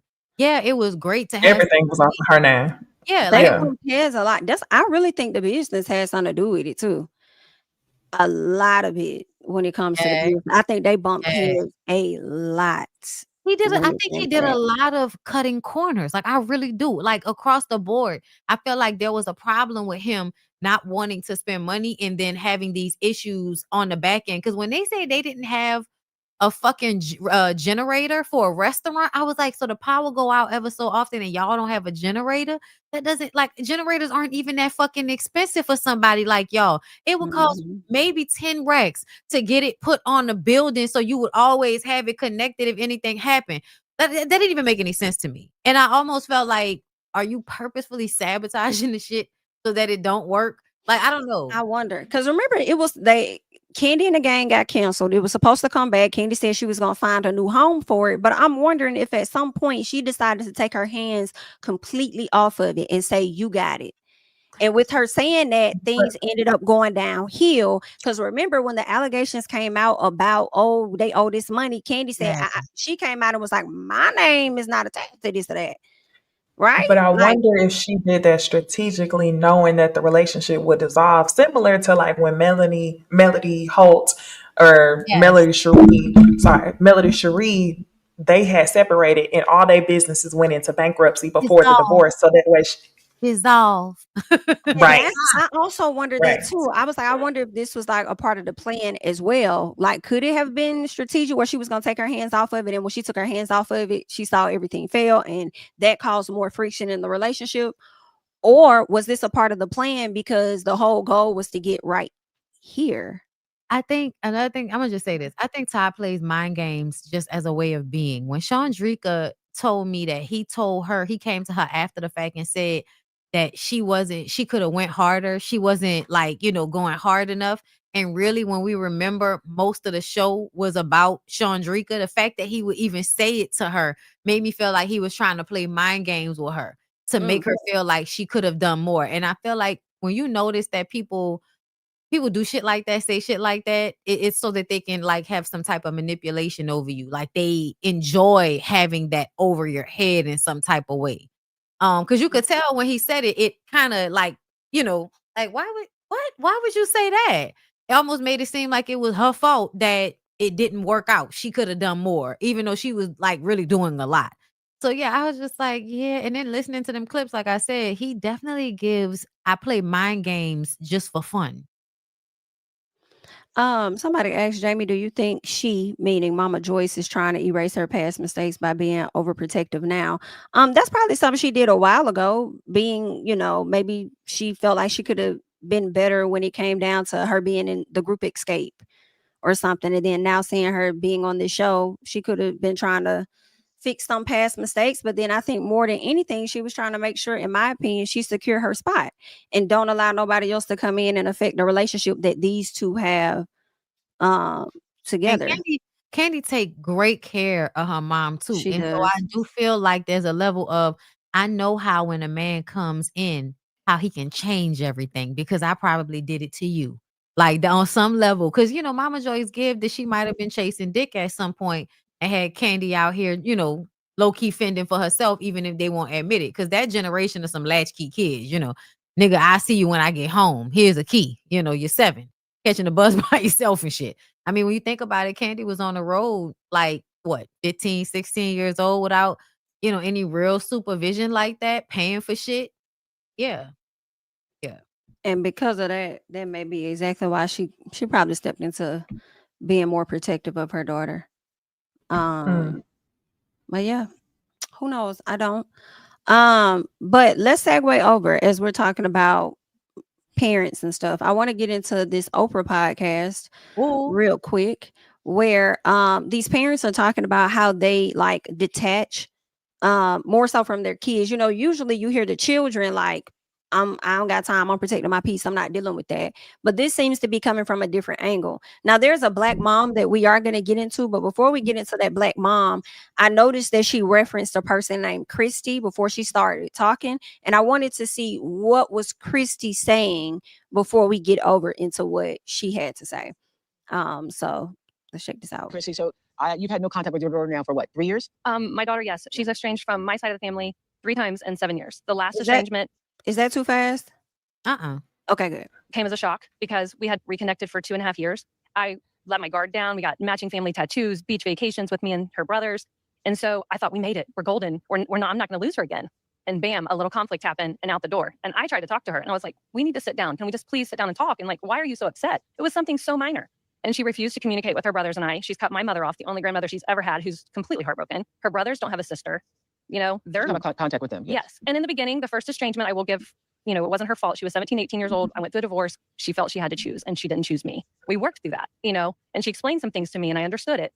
But now she's 25, almost 26. She knows I'm a good person. She even, we made TikToks together. She made me beautiful TikTok and that I have pinned on my profile, and literally Mother's Day. And then 2 weeks later, there was a conflict. So my daughter, she is smart. She's funny. She was a joy to raise. She's a college graduate, but I feel she lacks conflict resolution skills. And I just feel like my question to the therapist is how do we move forward to help parents and children that weren't in abusive parents? Like a lot of us are really good parents. We aren't deserving of this. How do we teach parents and children that we can work through the messy, hard stuff so that we can talk and not go no contact? Because I'm not going to lie, like it's been 3.5 years, no word at all. And the glimmer of hope of us ever reconnecting is going away. I talk about a platform and give parents a place to be seen and heard. And, when it first started happening to me, I was like you, I thought I was alone. So now I have a platform where parents can be seen and heard because we are villainized. And that video was about how villainized we become on that app. What was the response to that video? Parents were thankful. And, so many, I felt like I was alone. And to be honest, so many of us parents, I'm not a therapist, but I've heard hundreds of stories. So many of us never even got the opportunity to sit down and talk to our children. Listen, I'm all about, we don't get to decide what hurt someone. Yes. They don't get to decide what hurt us. So if my daughter came to me and said, Mom, can we talk? Heck, yes, absolutely. I would take ownership of anything she said I did hurt her because I don't get to decide what hurt her. Okay. But she refuses. Well, that brings me to the point when you said the reason we are not talking now, it was such a little thing. We all are wondering what little thing was that? What was that? And you know what? I was going to say, but I don't want to interrupt you. Maybe it was obviously it was a little thing to you, but it wasn't a little thing to her. It was something she didn't get her way. Okay. She didn't get her way. And, my boys are in my life. I'm a mom of 3. They reassure me all the time, Mom, you're not a bad mom. Do you have a specific question for my question is how do we work on teaching conflict resolution skills so that the no contact doesn't start? Because we all know once it starts, it's a hard thing to go back from. Yeah. Ma'am, I'm gonna keep moving, but the first thing I want to say is you need to try listening, okay? Because the same way your ass skirted past that statement that Oprah brought up was the same way you did your daughter, and that's why she don't fuck with you. But let's get into this other mama real fast. I'm going back and forth between screens because they may be a little funny. As I am estranged from my 30-year-old son by choice. And what I do notice, even in the room, when the children were speaking, people were kind of nodding and agreeing with them. But the moment Christy started telling her side of the story, people were kind of like, you know what I'm saying? My platform speaks similar to hers on behalf of the parent, because parents are suffering in silence. And when children become estranged, they are celebrated, they're supported, people rally behind them. But when their mother decides to go no contact with her child, she's demonized. And that's been my experience. You made the decision to go no contact. Why with your son? My son he's caused me verbal, emotional, physical trauma, and financial trauma for over 15 years now. And you just decided enough. 2 years ago, he threatened my husband and myself, and I made a conscious decision that was the last straw. Yeah. Because he didn't get his way. He didn't get his way? Yeah. And has he respected the no contact? No. He's not? No, he has not. He sends threats that if we don't unblock him, he just threatened my husband yesterday as I got off a flight, saying if we don't unblock him, if we don't, if I don't speak to him, he's going to do some harm to us. Wow. So that's been my experience. And parents don't go no contact for very small reasons. It takes a lot for a mother to make that conscious choice. And I've been experiencing this for over 15 years since his dad and I got a divorce and I got remarried 18 years ago. And you have a question? The question is, what a theme. Parents always demonized when they speak their truths. or when they make a conscious decision to go no contact. But estranged children are celebrated and rallied behind. Cause y'all don't listen to y'all fucking kids. That's what it sounds like to me. And my thing is, if you married this man 18 years ago, and when it came down to your son, he started acting up 15 years ago, ma'am, I have a few questions. What the hell were you doing to give him the help that he needed throughout those years? And did it ever occur to you that how you introduced that man to your child could have potentially affected him? Y'all be acting like when y'all get a divorce sometimes that y'all the only ones that deal with shit. And kids also have to go through the whole transition of not having their father I'm not going to say in their lives, but in the home, right? So I'm just wondering because as a mom, I just feel like you're not that tuned in just a little bit. And I understand from the white lady perspective, I get it. Like sometimes you could feel like you're raising your kids great, they go against you, whatever. But in this situation, I'm just like, you didn't check in. You didn't check in with your child. You didn't check in to see how he feel about you marrying this person. Did you even make sure that nigga had a good relationship with your son? Nope. Like, I just feel like it's a lot. I feel like her and Christy, to me, are skating over something to make it appear as though the child is the fault. And that's really where the problem is, when you're sitting up here like, well, how can we help this? What can I do? Like, because you the fucking problem, and you're not trying to see that maybe I did something wrong. Maybe I did not operate how I needed to operate. Maybe I did not check in with you how I needed to, or you think that you checking in, but then you shutting them down when they trying to talk. And that's not how that goes. And when you continue to shut down a person, they're not going to share with your ass. They're gonna bottle it up. They're gonna bottle up all those emotions, and that's just what it's gonna be. And your son, in my personal, how it typically checks out, you paid more attention to that zigger than you paid attention to your damn son. And that's another reason why he probably mad. Talking about he ain't getting his way. Well, it seemed like you wasn't ever trying to give his ass his way the entire time that he was in the damn house. That statement that she made, both of them said those exact same words when they were asked very specifically what happened. Instead of them explaining verbatim what the problem was, they resort to, because they weren't getting their way, which is condescending within itself. That as an adult, if I have an issue with you as my parent, what you automatically go to is I couldn't get my way, or you couldn't get your way. That's very, very disrespectful. And it makes me feel like whatever your kid was saying, you weren't listening, and you assigned that to whatever they were saying. With the black lady, girl, the way some of these sons be unaliving their mamas and stuff, because I seen something like the way they be, you know what I mean? So I don't know who. And then she also said that the father, the daddy, don't mess with him neither. Don't mess with her son neither. Why are you up here trying to get us to give you more? Did she say the father or her husband? The father, the child. The father of the child is no longer messing with the son either. And then he threatened your husband. So who is giving you a hard time about not talking to your son? It might be the women in your family or people that actually listen to your son and feel like you fucked up and you don't want to take accountability for it. That would be the only thing. But even then, y'all, is it just me that feel like as an adult, a mature adult that, understands I'm the adult, you're the child, even if I am an adult and you're an adult, I'm still going to handle you like you're my child. I'm not going to act out. So if you are upset with me and I have to go no contact, I'm not going to get on the internet to bitch out to other people about that so that they can be on my side about my kid. I'm not going to do that. I'm going to just deal with it in house. And then if it's something I can really heal from and bring to other people in a way that helps them, great. But you don't get up here and like tell us this story in a way and then say, because I see that the kids are getting all this support, but why not the parents? Because y'all don't fucking listen and y'all feel like y'all are above reproach. That's why. And it's really annoying that you're even comparing it. Yeah. What it's giving is, okay, when they were talking, I said, what a theme, because both mothers went through a divorce when their kids were in adolescence. And whenever they said, it's because they weren't getting their way, what I feel like is happening is that the mothers are neglecting their children in order to get their own way. And they're going to continue to play dumb as long as it is that they're getting what they want, which is a relationship or something that's dissatisfying their child. And they really just want their kid to get along with the get along. And that didn't happen. They don't want you to communicate. They don't want an uproar. And that's probably what happened with the kids. And they don't want to communicate or really even acknowledge the issue at hand. So you could just tell in some of their responses that it's definitely something deeper that they aren't acknowledging. And I could kind of see why the kids don't want to fuck with them. Yeah, I wish they said more, but they won't. And when they bring in, that's another thing. Like when y'all get divorces, I never understand. And it probably is financial for that group of women. But sometimes it's like, really, bitch, you can't keep these niggas out the house for at least 5 years so that your kid could heal from the divorce. And because I feel like every time y'all bring a different nigga in the house, the kids have to get acclimated to that man. And y'all's generation probably feels like the children need to just move around like they don't matter. Like the reason why we empathize with the kid more is because most of us recognize how, if your parents are boomers or Gen X, a lot of times y'all are raised that ignoring how y'all children feel is the right way to parent. Like, yeah, that's exactly the problem.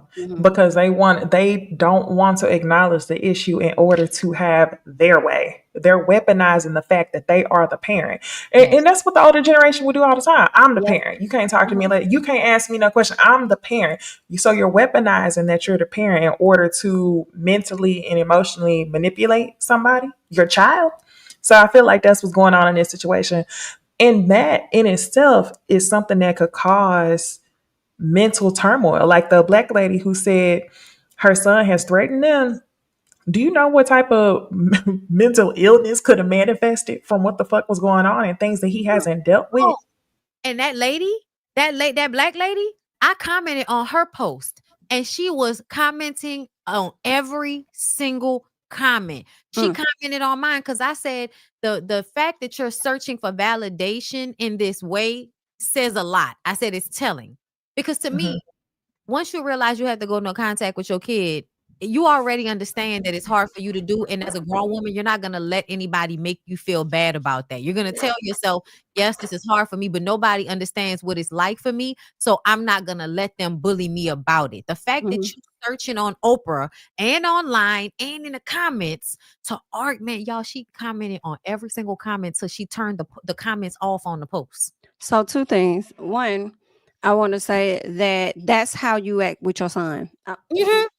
Yes. That is how you act with your damn son. He can't get a word in because you're so ready to cut him off and say what you got to say. Because as Necey was talking about, and you probably mentioned it too, Bondy, weaponizing your parenting. And I feel like a lot of y'all weaponize y'all parenting to avoid from parenting, like it's giving avoidance for real. Because I also feel like you somewhere inside, and you may love your son, right? But I do feel like somewhere inside you may have had some resentment about him because your marriage failed.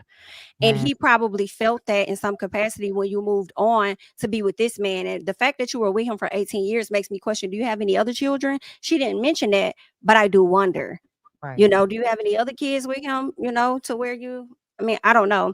But yeah, that's how you show up with your child. And that's why your friends and stuff probably be agreeing with him because of how you show up, because you do that with everybody else.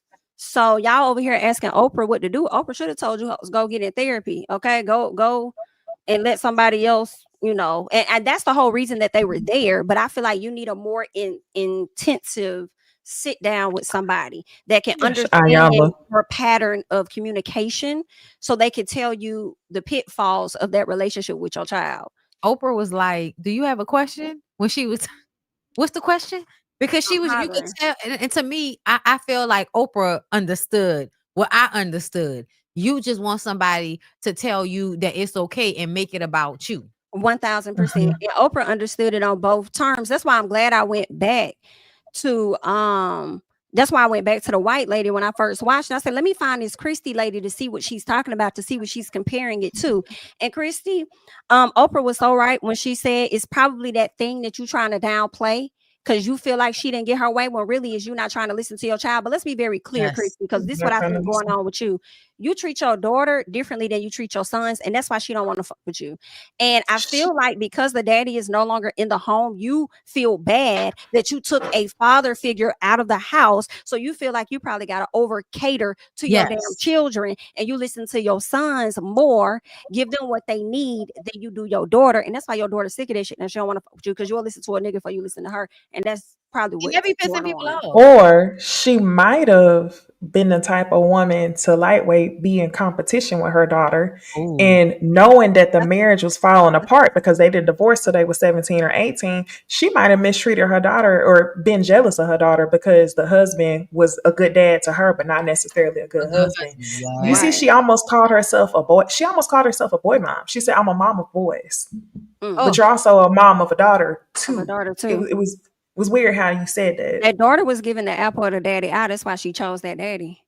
Amongst other things too, because when it sounds like she tried to come around to you, your decision or your thoughts or your processing of the situation was she didn't get her way. Now we're gonna have to dissect that a little more. How you know she didn't get her? What was the way that she was trying to get? You ain't even trying to have a conversation, which again is you avoiding parenting. You're avoiding it. You're weaponizing your parenting to say, I'm in charge. I'm your mom, Sarah Ann. I'm your mom. You can't talk to me like that, whatever. And it's like you ain't even trying to listen to her. Right? You're not trying to parent. You're wrong. And there's nothing you can do about it. That's crazy. But you know.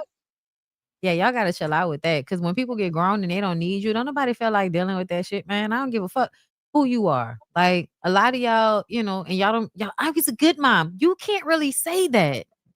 You can't really say that. Like 1, 2, 3, release them. I wish that listen, y'all know I've been on it, right?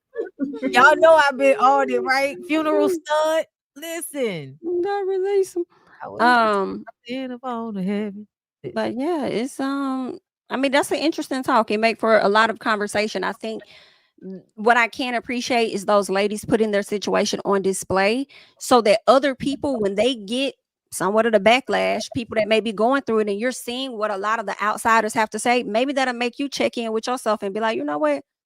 Maybe I need to take a different approach with my child and try to sit back and just like listen. Because if you watch Iyanla, at times that's what she does. She tell y'all to listen. Because y'all don't do a lot of listening. Y'all do a lot of this. Y'all do a lot of dictating over your own kids. It's a lot of dictatorship in the household. For real. But, hierarchical parenting. It's, I'm waiting on her daughter to respond on TikTok. Where's Christy's daughter? Right? Like, where are the family members? Where's the son? Where's the son?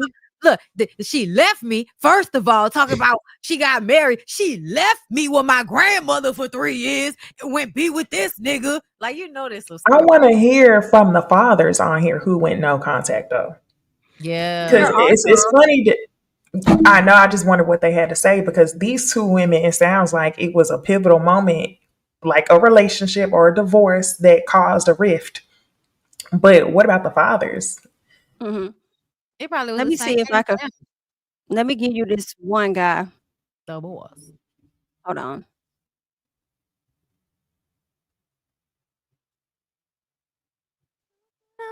Okay, I'm hoping this is the same person here. Let me make sure I'm sharing so where is it? All right, let's share this tab here. And let's see if he I'm seeing the guy, so I don't know what he's gonna talk about. So she calls me. Dad, can you help me? I'm enrolling in college again. Okay, cool. I was just happy to hear her voice. Yeah. So I haven't heard from her in so long. So she came over, we talked, and that's when she told me, she said, Dad, you're a helicopter parent. And I'm looking, and I'm gonna tell you. So you were willing to help her even though she hadn't spoken to you all these years? Yeah, that's my baby. Yeah, okay. Yeah, I'm gonna help you as long as I'm living. Then after the conversation, I said, well, how can we work on our relationship? What can we do? She said, I'll tell you what we can do. We can go to therapy. As a man, I did not want to go to therapy. I'm going to be real with y'all today. I didn't want to go and be vulnerable to somebody that I don't know. So went to therapy because I wanted to get my baby back. So I went to therapy. The therapist told me, she said, listen, Aaron, what you got to do, and you got to understand, you have to parent your children at different stages differently. You're still trying to control her like she's a teenager. You're still trying to do too much like she's a teenager. She's a full-fledged adult. Yeah. Understand that. Yeah. You know what I mean? So Yeah. that changed my whole outlook. Yeah. And then the therapist also told her she has to learn how to communicate and stop running. A lot of adult children run and hide when they don't get their way. Yeah. Or when their parents don't. I think this is so interesting. I have a friend who just went through is going through this with her daughter, and she said we'd gone out for Thai food and bowling. Correct. I thought everything was fantastic, and then I get a letter. A letter arrives in the mail telling me from this day forward, no contact. And she thought something had happened to her daughter. She thought like it was like that her daughter had been kidnapped or somebody had done some harm to her. She calls the police. They go to the park. All of that. So I think it's harder when you don't know where it's coming from. Correct. Yeah. I think this situation where they tried to work it out, you tried to get them to accept your new wife, you tried to get them to accept that you're having a child. Very different than if you just suddenly disappear and nobody knows what it is. Correct. Yes. No, I totally agree. Yes. So the positive, our relationship now is phenomenal. We worked it out. We learned how to communicate. I backed up. So what I started doing now, and I'm gonna tell you parents out there, this is how you can help your situation. First thing first, stop overstepping boundaries. Stop overstepping boundaries. Just have a normal conversation with your adult child. You know, if they ask for any more information or if they need a question answered, answer that question. But stop overstepping boundaries. That's what I did. I changed my relationship. Yeah. We're so happy to hear that your story worked out, but I also can hear that every situation is different. Correct. I mean, So that was one of the dads. Seemed like his situation ultimately worked out for him in the end. So, and it sounds like it's because he understood like you have to respect where they are. And sometimes I think that is easier for men to do because like I can say a lot about my dad and I was able to, you know, think about his parenting a lot over the years. And one of the things I think he did good at was that when it came to a certain age, he knew to take his hands off. Like, let her pick herself up, let her figure it out for herself. Let her, you know, let me self-soothe and figure it out for myself. Now, my mom understood that I still needed a little bit more emotional soothing until I eventually was able to grow out of that. But one thing I did learn from my dad was his ability to allow people to make their own mistakes and stop trying to save your children from tripping and falling. Because I think that's something parents do a lot, especially with Black kids and Black boys, is always trying to save them from the consequences of their actions. And that is literally how they learn that they can't do certain things. And as far as, because they kept saying something about like the boundaries, and it made me feel like, do y'all treat y'all children with respect now that they're grown, or do you make them feel like you can disrespect them and they should just have to take it because you're the parent? And that happens a lot. Like, and that's not good enough anymore. Like, it's just not good enough for somebody to keep a relationship with you. Yeah. But I'm glad they went to therapy and were able to figure their situation out. Yeah. All right, y'all. Next thing we're going to get into is a devastating situation. And I just want to know y'all thoughts on how y'all feel a person should grieve, right? So Masika recently lost her husband. And she had a funeral, and these were the images that she used for the funeral, right? I mean, from the funeral. Okay, this is her with her daughter, consoling her daughter as she looks into the casket of her stepdad. All right. Oh, Lord. Little mama wiping her tears. That is the daughter that she shared with her husband, Champ, who passed away in a car accident, from my understanding. The best award for a housewife at her husband's funeral goes to Masika Kalisha. Because, like, you know, she's vying for Best Actress award at a few. Like, look at this shit, y'all. That shot specifically. I cannot with y'all. This is I completely agree. I'm not saying that these emotions are fake at all. but I'm definitely gonna say this is some weird ass shit. Like when people post, when I think of wives posting funeral pictures, it's to make a statement. It's something political. It's you, my husband was wrongfully murdered, and I want y'all to know what this did to me and my kids. Like, That nigga died in a Tesla truck. may he rest in peace. And I know you are grieving. This should have been in the archives. Like, this is not for us. She already outside because they wasn't together. No, So Bondy, say it. they were not Say it. together. Thank you. Say it. Because this was her estranged husband. Who she wanted And to you annul are the marriage. She wanted to annul the marriage. and you're posting these pictures of I didn't even know she was ever married, y'all. I didn't even know. I knew because she likes to throw it in people's face like it meant something, that it meant that she was important or something. And then they ended up breaking up and she wanted to annul the marriage. And she said that she didn't trust him around her children, but not all of a sudden he's the best daddy ever. Girl, yeah, I had to go look And in all this passing out right here, I can't help but like I feel bad for the children.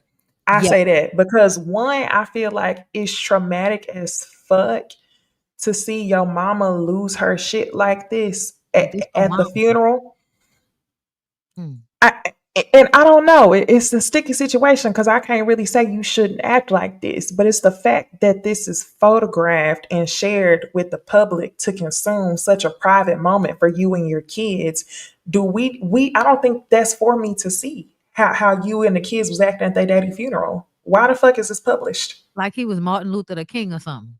Thank you. Thank you. My main concern would be her daughter, more so this one right here, the one she got with Fetty Wap, and how she is like whether she's gonna leave this situation or this funeral being traumatized by what she witnessed and saw and heard and everything.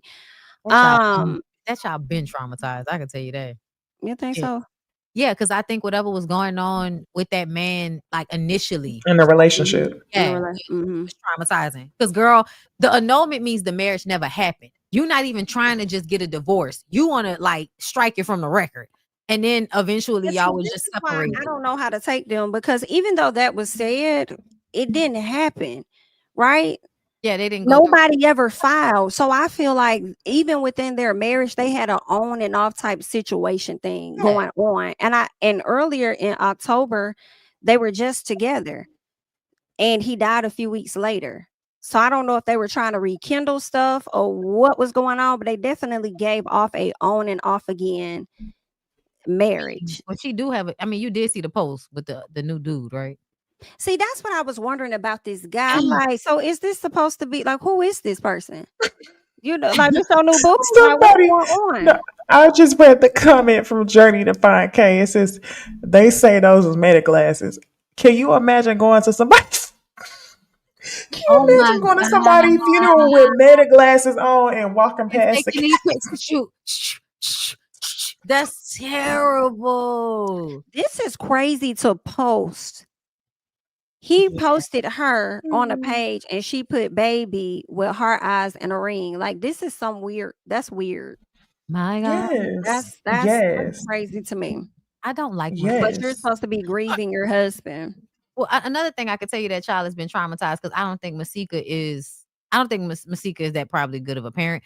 She said some shit like when the Celeste Rivas situation came out, and she said that girl because she was trying to be grown. As soon as I heard that, I said, "So you one of them ain't shit ass mamas?" Because whenever you say that about a 14-year-old child, she ends up dating. You say because she was acting grown, not she thought she was like, grown. who? Okay, I got when you. I hear women say acting grown, I always assume that they were abused. Yes. And especially not themselves. I assume that they got their language from somebody else. You know, I think people often repeat what they hear. Yes. Yeah. When she said that, she was completely wrong because I was like, first of all, she was 14 years old, and it seemed like that nigga was picking her up from outside her parents' house. So I just wouldn't go And you know what I mean? Like, I just wouldn't feel like that. And so to me, if you're a mother and you think like that, and you already somebody that's running through niggas that can't be trusted, that means you probably not safe for your daughter. Because if one of these niggas try your daughter, are you gonna believe your daughter, or are you gonna believe a nigga because she was trying to be grown? Just wondering. That's all. Mm. I don't trust her. Yikes. Well, that's what's going on with Masika. Now, I will say, I am on her side when his friend decided to come for her. Oh yeah. She ate his ass up. He was She trying to fuck. did. It was weird. I know, right? Yes. I'm like, you over here trying to bond with this lady off her losing her husband just so Yes. you can I'm smash? so glad. I'm so glad you broke that down, Jamie. I watched your video earlier when you was talking about that. Yeah, the weird ass shit from jump. He was trying to fuck. Yes. And then when she eventually gets to the fact that that's not even his biological brother, I said, what the fuck is you talking to this nigga for? He was trying to Like, fuck. that was so weird. But I'm glad she aired him out because he was straight giving clout chase. That's one thing Masika will do now. She know how to eat the people up. I will give her that. Read. She knows how to eat the people all the way up. All right, y'all. Problematic. Speaking of eating people up, have you ever been swallowed? Yes. Have you ever been swallowed? You I look like have. you're trying to swallow her. Listen. Look how she throw it back. She ain't had nothing like that in a minute. Listen, I said that. He is tearing the pussy up. Ooh, that's smile. Listen. After Big All Boy, her teeth. really, after Big Boy was on top of her doing his business, girl, this is the happiest she's been. Yo, so news came out, or at least this video started to surface of Monique being caught up with this guy. This guy in this video happens to be Jason Weems, who was also her co-host on a radio show. Remember, Monique was a part of a radio show that she left abruptly from. And a lot of people were confused as to why that happened. I remember hearing rumors that she was messing with one of her coworkers, and it came out, and she had to just leave a job or something. And I was like, I because I ain't seen no proof in there, I was like, I don't believe that. Like, I remember that. I'm like, but then these videos come out, and that's when the dots started to be connected, right? I saw some people on Twitter trying to say that his wife was saying that they were like not like they're already divorced, and I'm like, what you talking about? Because going over to his Facebook page, those people were very much married and currently are still married. This man is still married. So I don't know, because I don't know what all Monique knew is what I'm saying. But there was a post that was made by Giorgio Says that we're just gonna get into for the people that haven't seen it, where he talks about this situation. And yeah, it seemed like it could be possibly some overlap or something. I don't know from what it sounds like to me, but let's just press play and see. Can't hear audio. Okay, hold on. Let me see if I can probably refresh and see if it's gonna play. Can you hear it now? Keep clicking again. You can't hear it? Okay, let me go out. All right. Let's see. Uh-oh. Let's see if it'll play. If not, I can. You can send it.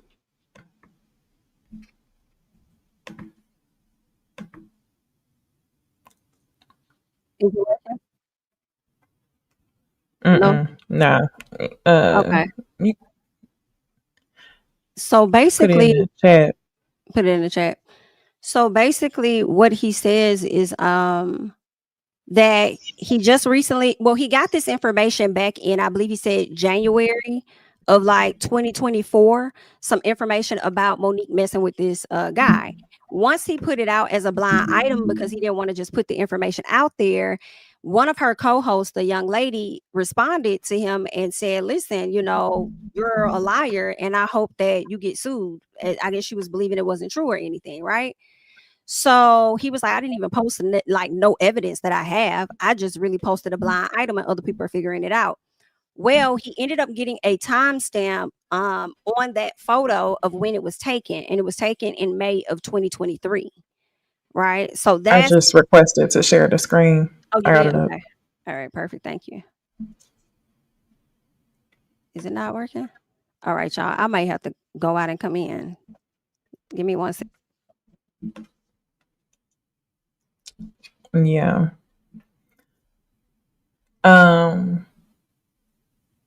You think Monique knew this? Hold on. Let me ask you this. Oh, there goes Jamie. Okay. Oh, I know. I need to hide this over here. Okay. Okay. Here we go. Information. So in case you missed it yesterday, the Neighborhood Talk posted what they identified as Monique with her former co-host Jason Weems in a video together. And in the comment section of the Neighborhood Talk post, commenters were speculating all kinds of things in the comment section about the situation. But back in January of 2025, January 8th to be exact, I was sent the same video privately and decided I would post a blind item about it. And in a now archived post, I made a blind item that did not give any specific details, very, very broad. And the next day on January 10th, I received this message from D. Carter saying you're messiest and I hope you get slapped with a lawsuit. The message was in response to the blind item, but no photo or video was posted. And at the same time of receiving that video, I was also sent a screenshot that is showing what appears to be metadata claiming this video was filmed May 23rd of 2023 at 1:10 p.m. So from my perspective, I'm only clarifying the timeline in which I have based on what was sent to me. But you guys can let me know what you think down below. For the purpose of this video. All right. It's giving rebound. Very much.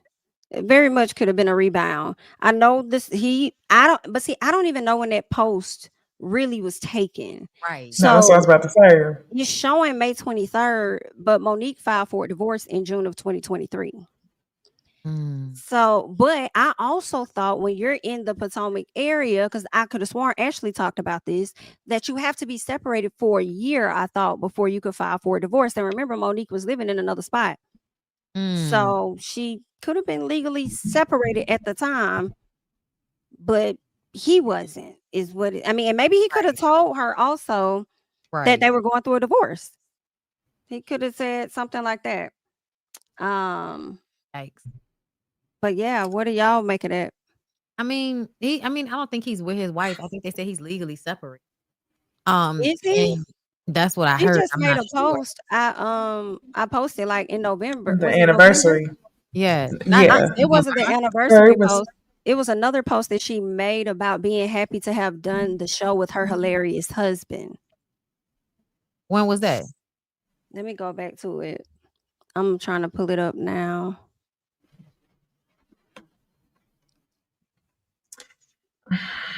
I mean, I'm way, way willing to believe this nigga is cheating. And that's what I'm willing to believe. Yeah, I'm willing to believe he was cheating and then left his wife for Monique, maybe. But I'm wondering if he and Monique are still even together, if this is old like that. I doubt it. Yeah, I'm thinking like it might have been a situation where they was just having a good time, where they were both in the interim, or thinking they're both in the interim.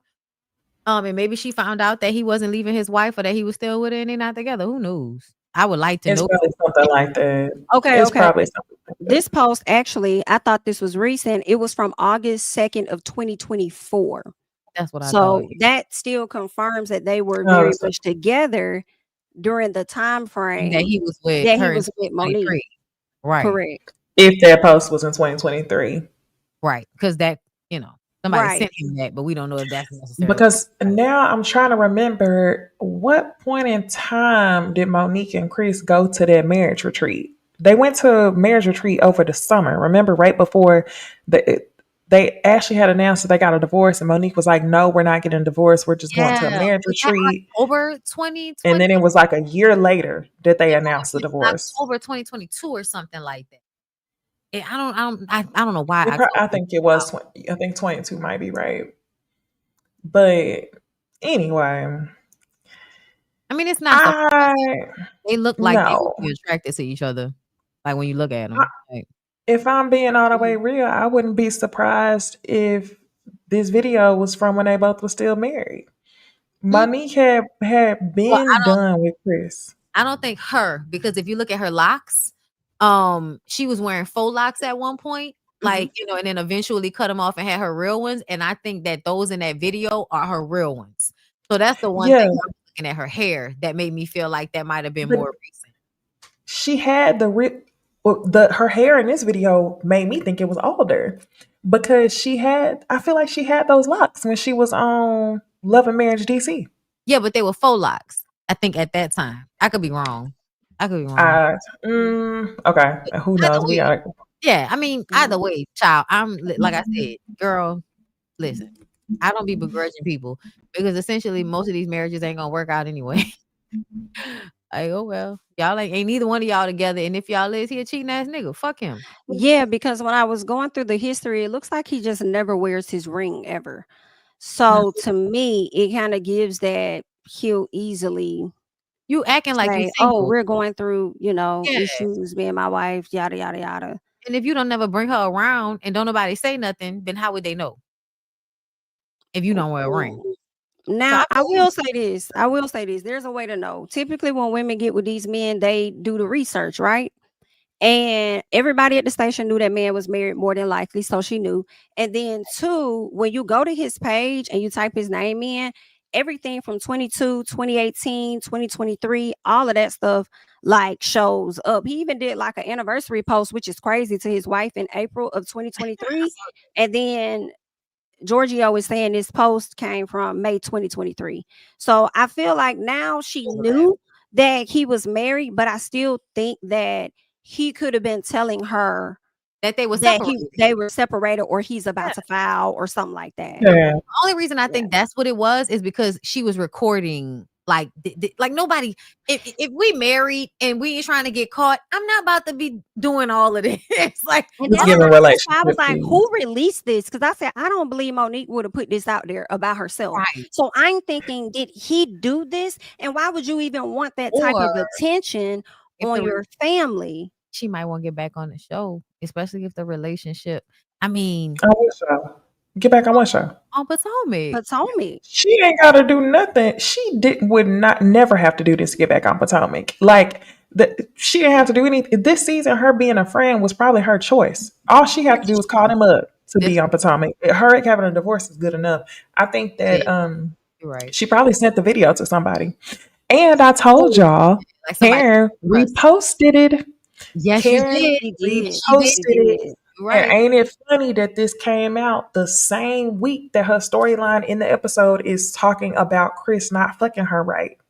Oh, this is a scheme that Cookie didn't set up. Oh, do you, girl, to come to us? Do you With hear the me? bullshit. Yeah. I don't like Cookie. She look like her titties, be musty. Like, I don't know. She do. They said she looked like a good value Aretha Franklin. Yikes, that's crazy. Oh we here now. Let's get into it. Let's talk about Potomac. There were a few things I feel that took place this episode. The first thing was Stacey and her husband not really wanting to meet the group. I didn't really see what the big deal was with Tia being upset about it. Now, granted, I did not like that Stacey told Tia she was the safest person to meet her husband. And when Wendy fronted her on it and Stacey mentioned it, she made it seem like Stacey was trying to come in between the friendship. I'm sorry, that Tia was trying to come in between the friendship. And it's like, nah, you legit told her that. So why would you even say that when you don't even much know Tia like that? But you know Wendy. And see, I start thinking, one, I feel like, is it because Tia is of royalty, so you wanted to show your husband these are the type of people I hang with? But then the other part of it is Wendy knows the other ladies. Anything Wendy knows and sees, she'll run it back, possibly, and tell Giselle. So Stacey is like, let me just meet with Tia, somebody that's not as connected. But then at the same time, Tia came into the show by way of Giselle. So maybe it was the first one. I hang around royalty. It's giving I bougie. think it was both. I think it was that, and I also feel like can't nobody trust Wendy. So why would I bring you around my husband so that you could try to find something and bring it back? I wouldn't trust But Wendy. she would. I think that's fair. Wendy be But moving. I also Only for I also Tia think to it was ever do. fair. Yeah, but I don't blame Tia. I don't blame Tia at all because, like we all said, I really do like Stacey. I think that her reads is on point. Like, and they don't even be reads; they just be like so matter of fact. Like, let me walk over to her, so I put my finger in her face. Anyway, my thing is, I think what Stacey did. Oh well, let's go here before I even say this out loud. Do y'all think that Stacey called Chris on the phone and said what Monique said word for word? Do you think it was another scheme that Cookie set up? I think I it was feel like a Cookie set up. Didn't. Yeah, I think it was Cookie. Okay. Because like Okay. when she said, she was like, what? Like the entire time she was acting like that didn't make any sense. And plus Kay was way too eager to like even put that out there. So once they actually like explained it, and it's like, no, so you didn't even get this from Stacey. You got this from Cookie that says she got this from Chris. And we can't even really ask him. And to me, he already a shiesty nigga from when he was meeting with Sharice. You know. Listen. And then met with, and when Monique called him out and said something about, she said this on the after show. She said, I don't know what it is about him hanging with housewives. Like it's weird because he was caught with Stacey Ross. He was caught with Sharice. Katie and Ross. Then Stacey. Yeah, Katie. Yeah, And then yeah. what? Katie, Stacey, and Sharice. Weird ass. Yeah, he definitely gave me I'm mad she left me hater ass shit. We low key need to find a clip. We talked to her about her marriage when she was with Chris. I can't remember whose channel the interview was on. I think it was on your channel, Bondy. You need to resurface that. I do. Because the things that she complained about, I completely could see that. I could see it. I could see it. I remember everybody saying she was mean to him, which I also kind of could see, but what I saw was more so like resentment.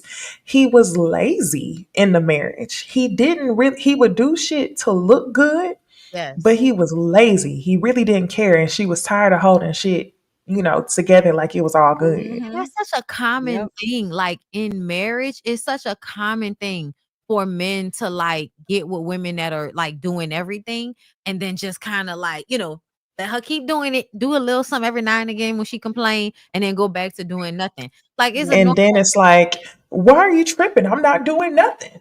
That's the point. You not doing nothing. That's the point. Monique did a lot of having to prove, I feel, in her relationship. I feel like she had to prove to the ladies that she was happy. She had to prove to Chris she had his back. She had to prove to his damn mama she wasn't there for just the money, and the mama still don't like her from the last time we saw. She did a lot of proving, so I'm glad that she kind of let it all damn out with Love and Marriage DC. She was really tired of his ass. I mean, anybody that really watched the seasons before on Potomac, you could really see it. She was just finessing because everybody else didn't have, well, not everybody else, but some people either weren't happy in their situation or they weren't in a relationship at all. So I feel like Monique was on some, how women try to like Stacey kind of did with Kiana. You don't have a husband type of thing, like prop that up like it's something. But she was slick miserable. She would say they were miserable being single or whatever they had going on, and you was slick there too. And I hated the fact that she had that miscarriage and he still wanted to have some more kids. Like, can you ease back? Chris, that remember Monique? she had the miscarriage, and I think she still ended up getting pregnant. If she didn't, I know he wanted to still have a fourth child, though. That was the same season that Ashley connected with Monique about her miscarriage. Is that what happened? I don't remember. Did Monique talk about the miscarriage? Okay. She talked about it on the show. I think they did kind of do that. Yeah, I don't know if it was on my channel. It may not have been on mine because I don't see it in my stuff and on my Who playlist. interviewed Monique? I'm pretty sure. Maybe it was on your channel, Jamie. I'll have to go in the archives and see. I'm not sure. I'm not seeing it on mine. Maybe it was on mine.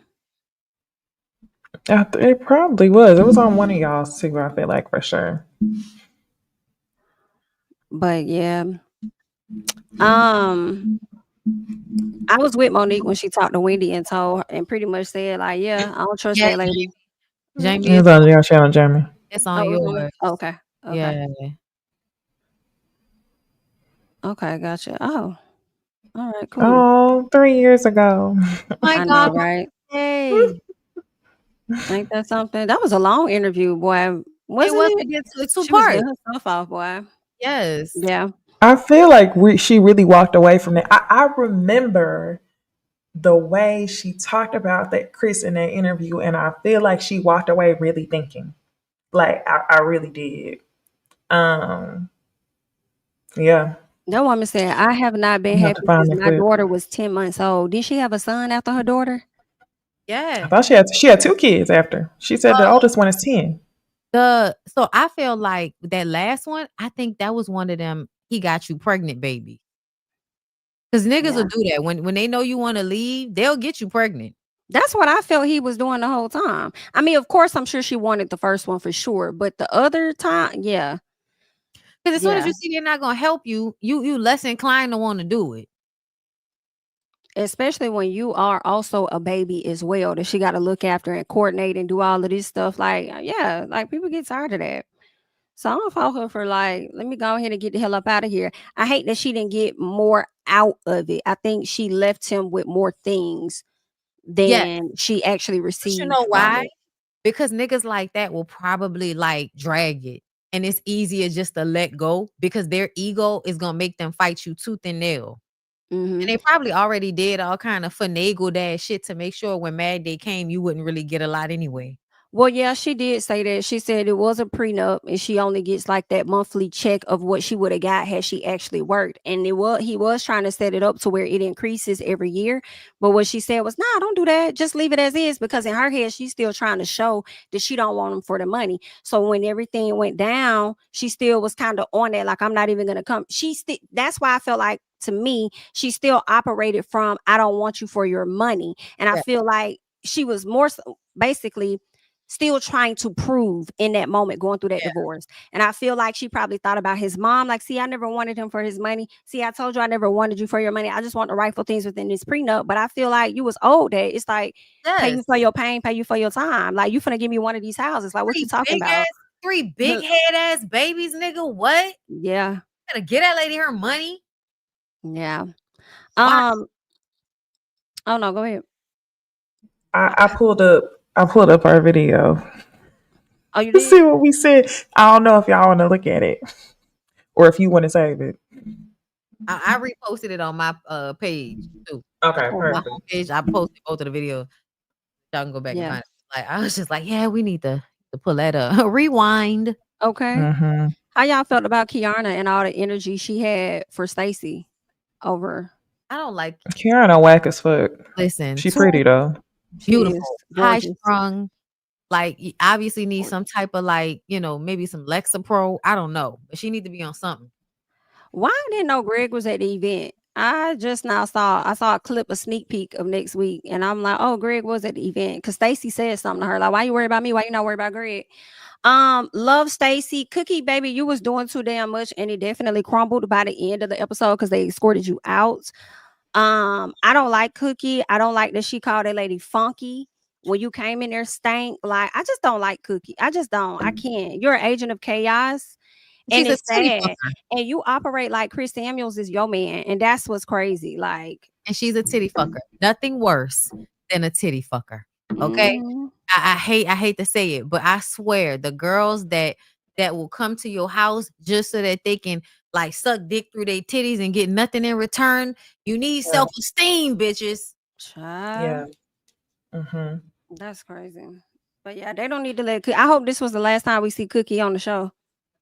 Because It's not interested. Because she caring for him. So now she definitely, when Karen come back, we're gonna have to see her again with Karen. Y'all don't think Karen reposted that by accident?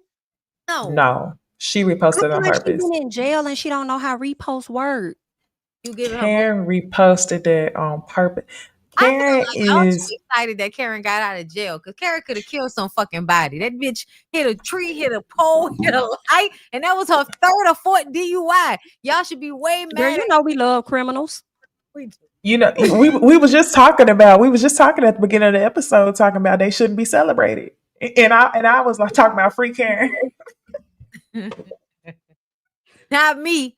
Fuck her, okay? You could have killed somebody. You got enough money to get Ubers and Lyfts, and you out here getting behind the wheel while you all fucked up, drunk, and then talking to police officers talking about you, Thomas Jefferson's bed wench, bitch. What is going on? And then got your husband down there trying to find the lies in your purse, but you wrong for that. Having that man down there, you wrong for that, girl. Karen is she orchestrated stuff from the jail because the way she hopped out, Karen never skipped a beat, y'all. Her getting ready to get locked up was recorded. Her starting a mess before she left, thinking everybody but Wendy was, a part of a storyline. Her cookie on the show was a storyline. Vivian, who they showed for a quick second and said Karen's friend, they could have classified Vivian as Stacy's ex-friend. We didn't see Vivian before, but Karen not on the show at this point. So I definitely think that Karen is pulling strings. I do. I think she's pulling strings. I'm going to agree because Karen will go against the people that support her for some reason. And Wendy supported her that whole season when everybody else was ready to drag you. Monique ain't said nothing about you. Monique seems to be checking on you, making sure you're good, speaking highly, and then you're going to go and repost that. That's on messy shit, Karen. But we'll see. She going to do anything to get the heat off her. What you say, Bondy? Karen ain't shit. I'll say it again. Karen ain't shit. I like her, but she played the same. Yeah, I don't know. Them tables turn, y'all. Because how the fuck is it that I like Giselle and I'm calling out? No, I do. I've enjoyed Giselle. I've always loved Karen. Karen has been my favorite, but I mean, they all lie though. Right. And it never sat right with me how cool her and Giselle would be, even though Giselle would be all the cruel stuff. So I always knew that they would play the game, and they admitted to playing the game, being frenemies on the show, which tells me that if you was able to play the game with Giselle and go that low, you playing the game from prison. You was making calls. I agree. And if Monique thinks that Giselle is going to let her open up a book and say what she said at their reunion and she not get your ass back, Giselle not going to do it directly. But somebody else will. She's getting you back. Got back. You better take her lessons from Stacy, bitch. Be unbothered and very direct. Mm-hmm. I also feel like she gave them hoes too much information. Like, I'm glad we got the information, but I ain't like that you was sharing all of that with them hoes. You don't know them. That is true. Monique. Yeah, I like that she was though. Like why? Because in the after show, she was confused as to why Kiana even walked up to her because she's like, I don't even know you. So it's like, well, you did just sit down and gave them all the information. So I like that Monique was being open because I feel like that's a part of her healing. Like, I feel like that's a response to her pretending that everything was perfect when she was on the show. So instead of, just pretending, she's like, I don't give a fuck. This is my truth and I'm going to be open with y'all. I'm just surprised she did it on TV. But if you're going to come back, this is how I want you to come back. Karen unreposted it, y'all. She reposted it. But I screenshotted it. Me too. Screenshots live forever. She must saw that tweet going viral or something. I saw it with my own two eyes. That's crazy. It might have been a slip of the finger. It might have been a slip of the finger. She must have meant to send that to somebody. But then again, it stayed up long enough. It was up for over, I would say, at least 2 days, wasn't it?